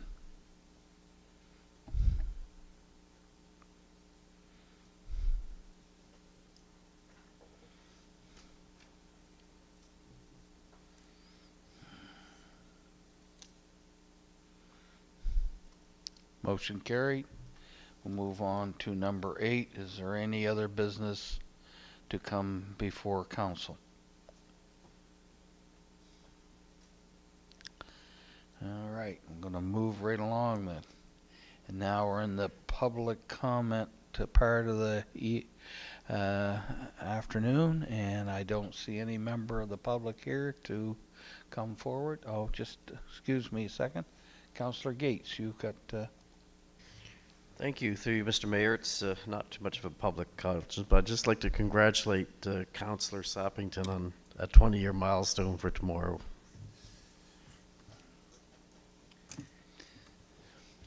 Yes, and she's going to get a tour during her anniversary. Councillor Sappington. Thank you. Tomorrow, 20 years ago, I went through the drive-through of the Little White Chapel in Las Vegas and got married. Wow. Congratulations. Thank you. Last time I was in Las Vegas, we renewed our vows with Elvis Presley, but I'm not so sure he was a real one. Anyway, my wife cried. That was the main thing. Okay, so no member of the public here, so can we entertain a motion to adjourn? Moved by Councillor Gates, second by Deputy Mayor. All those in favor, please press your button.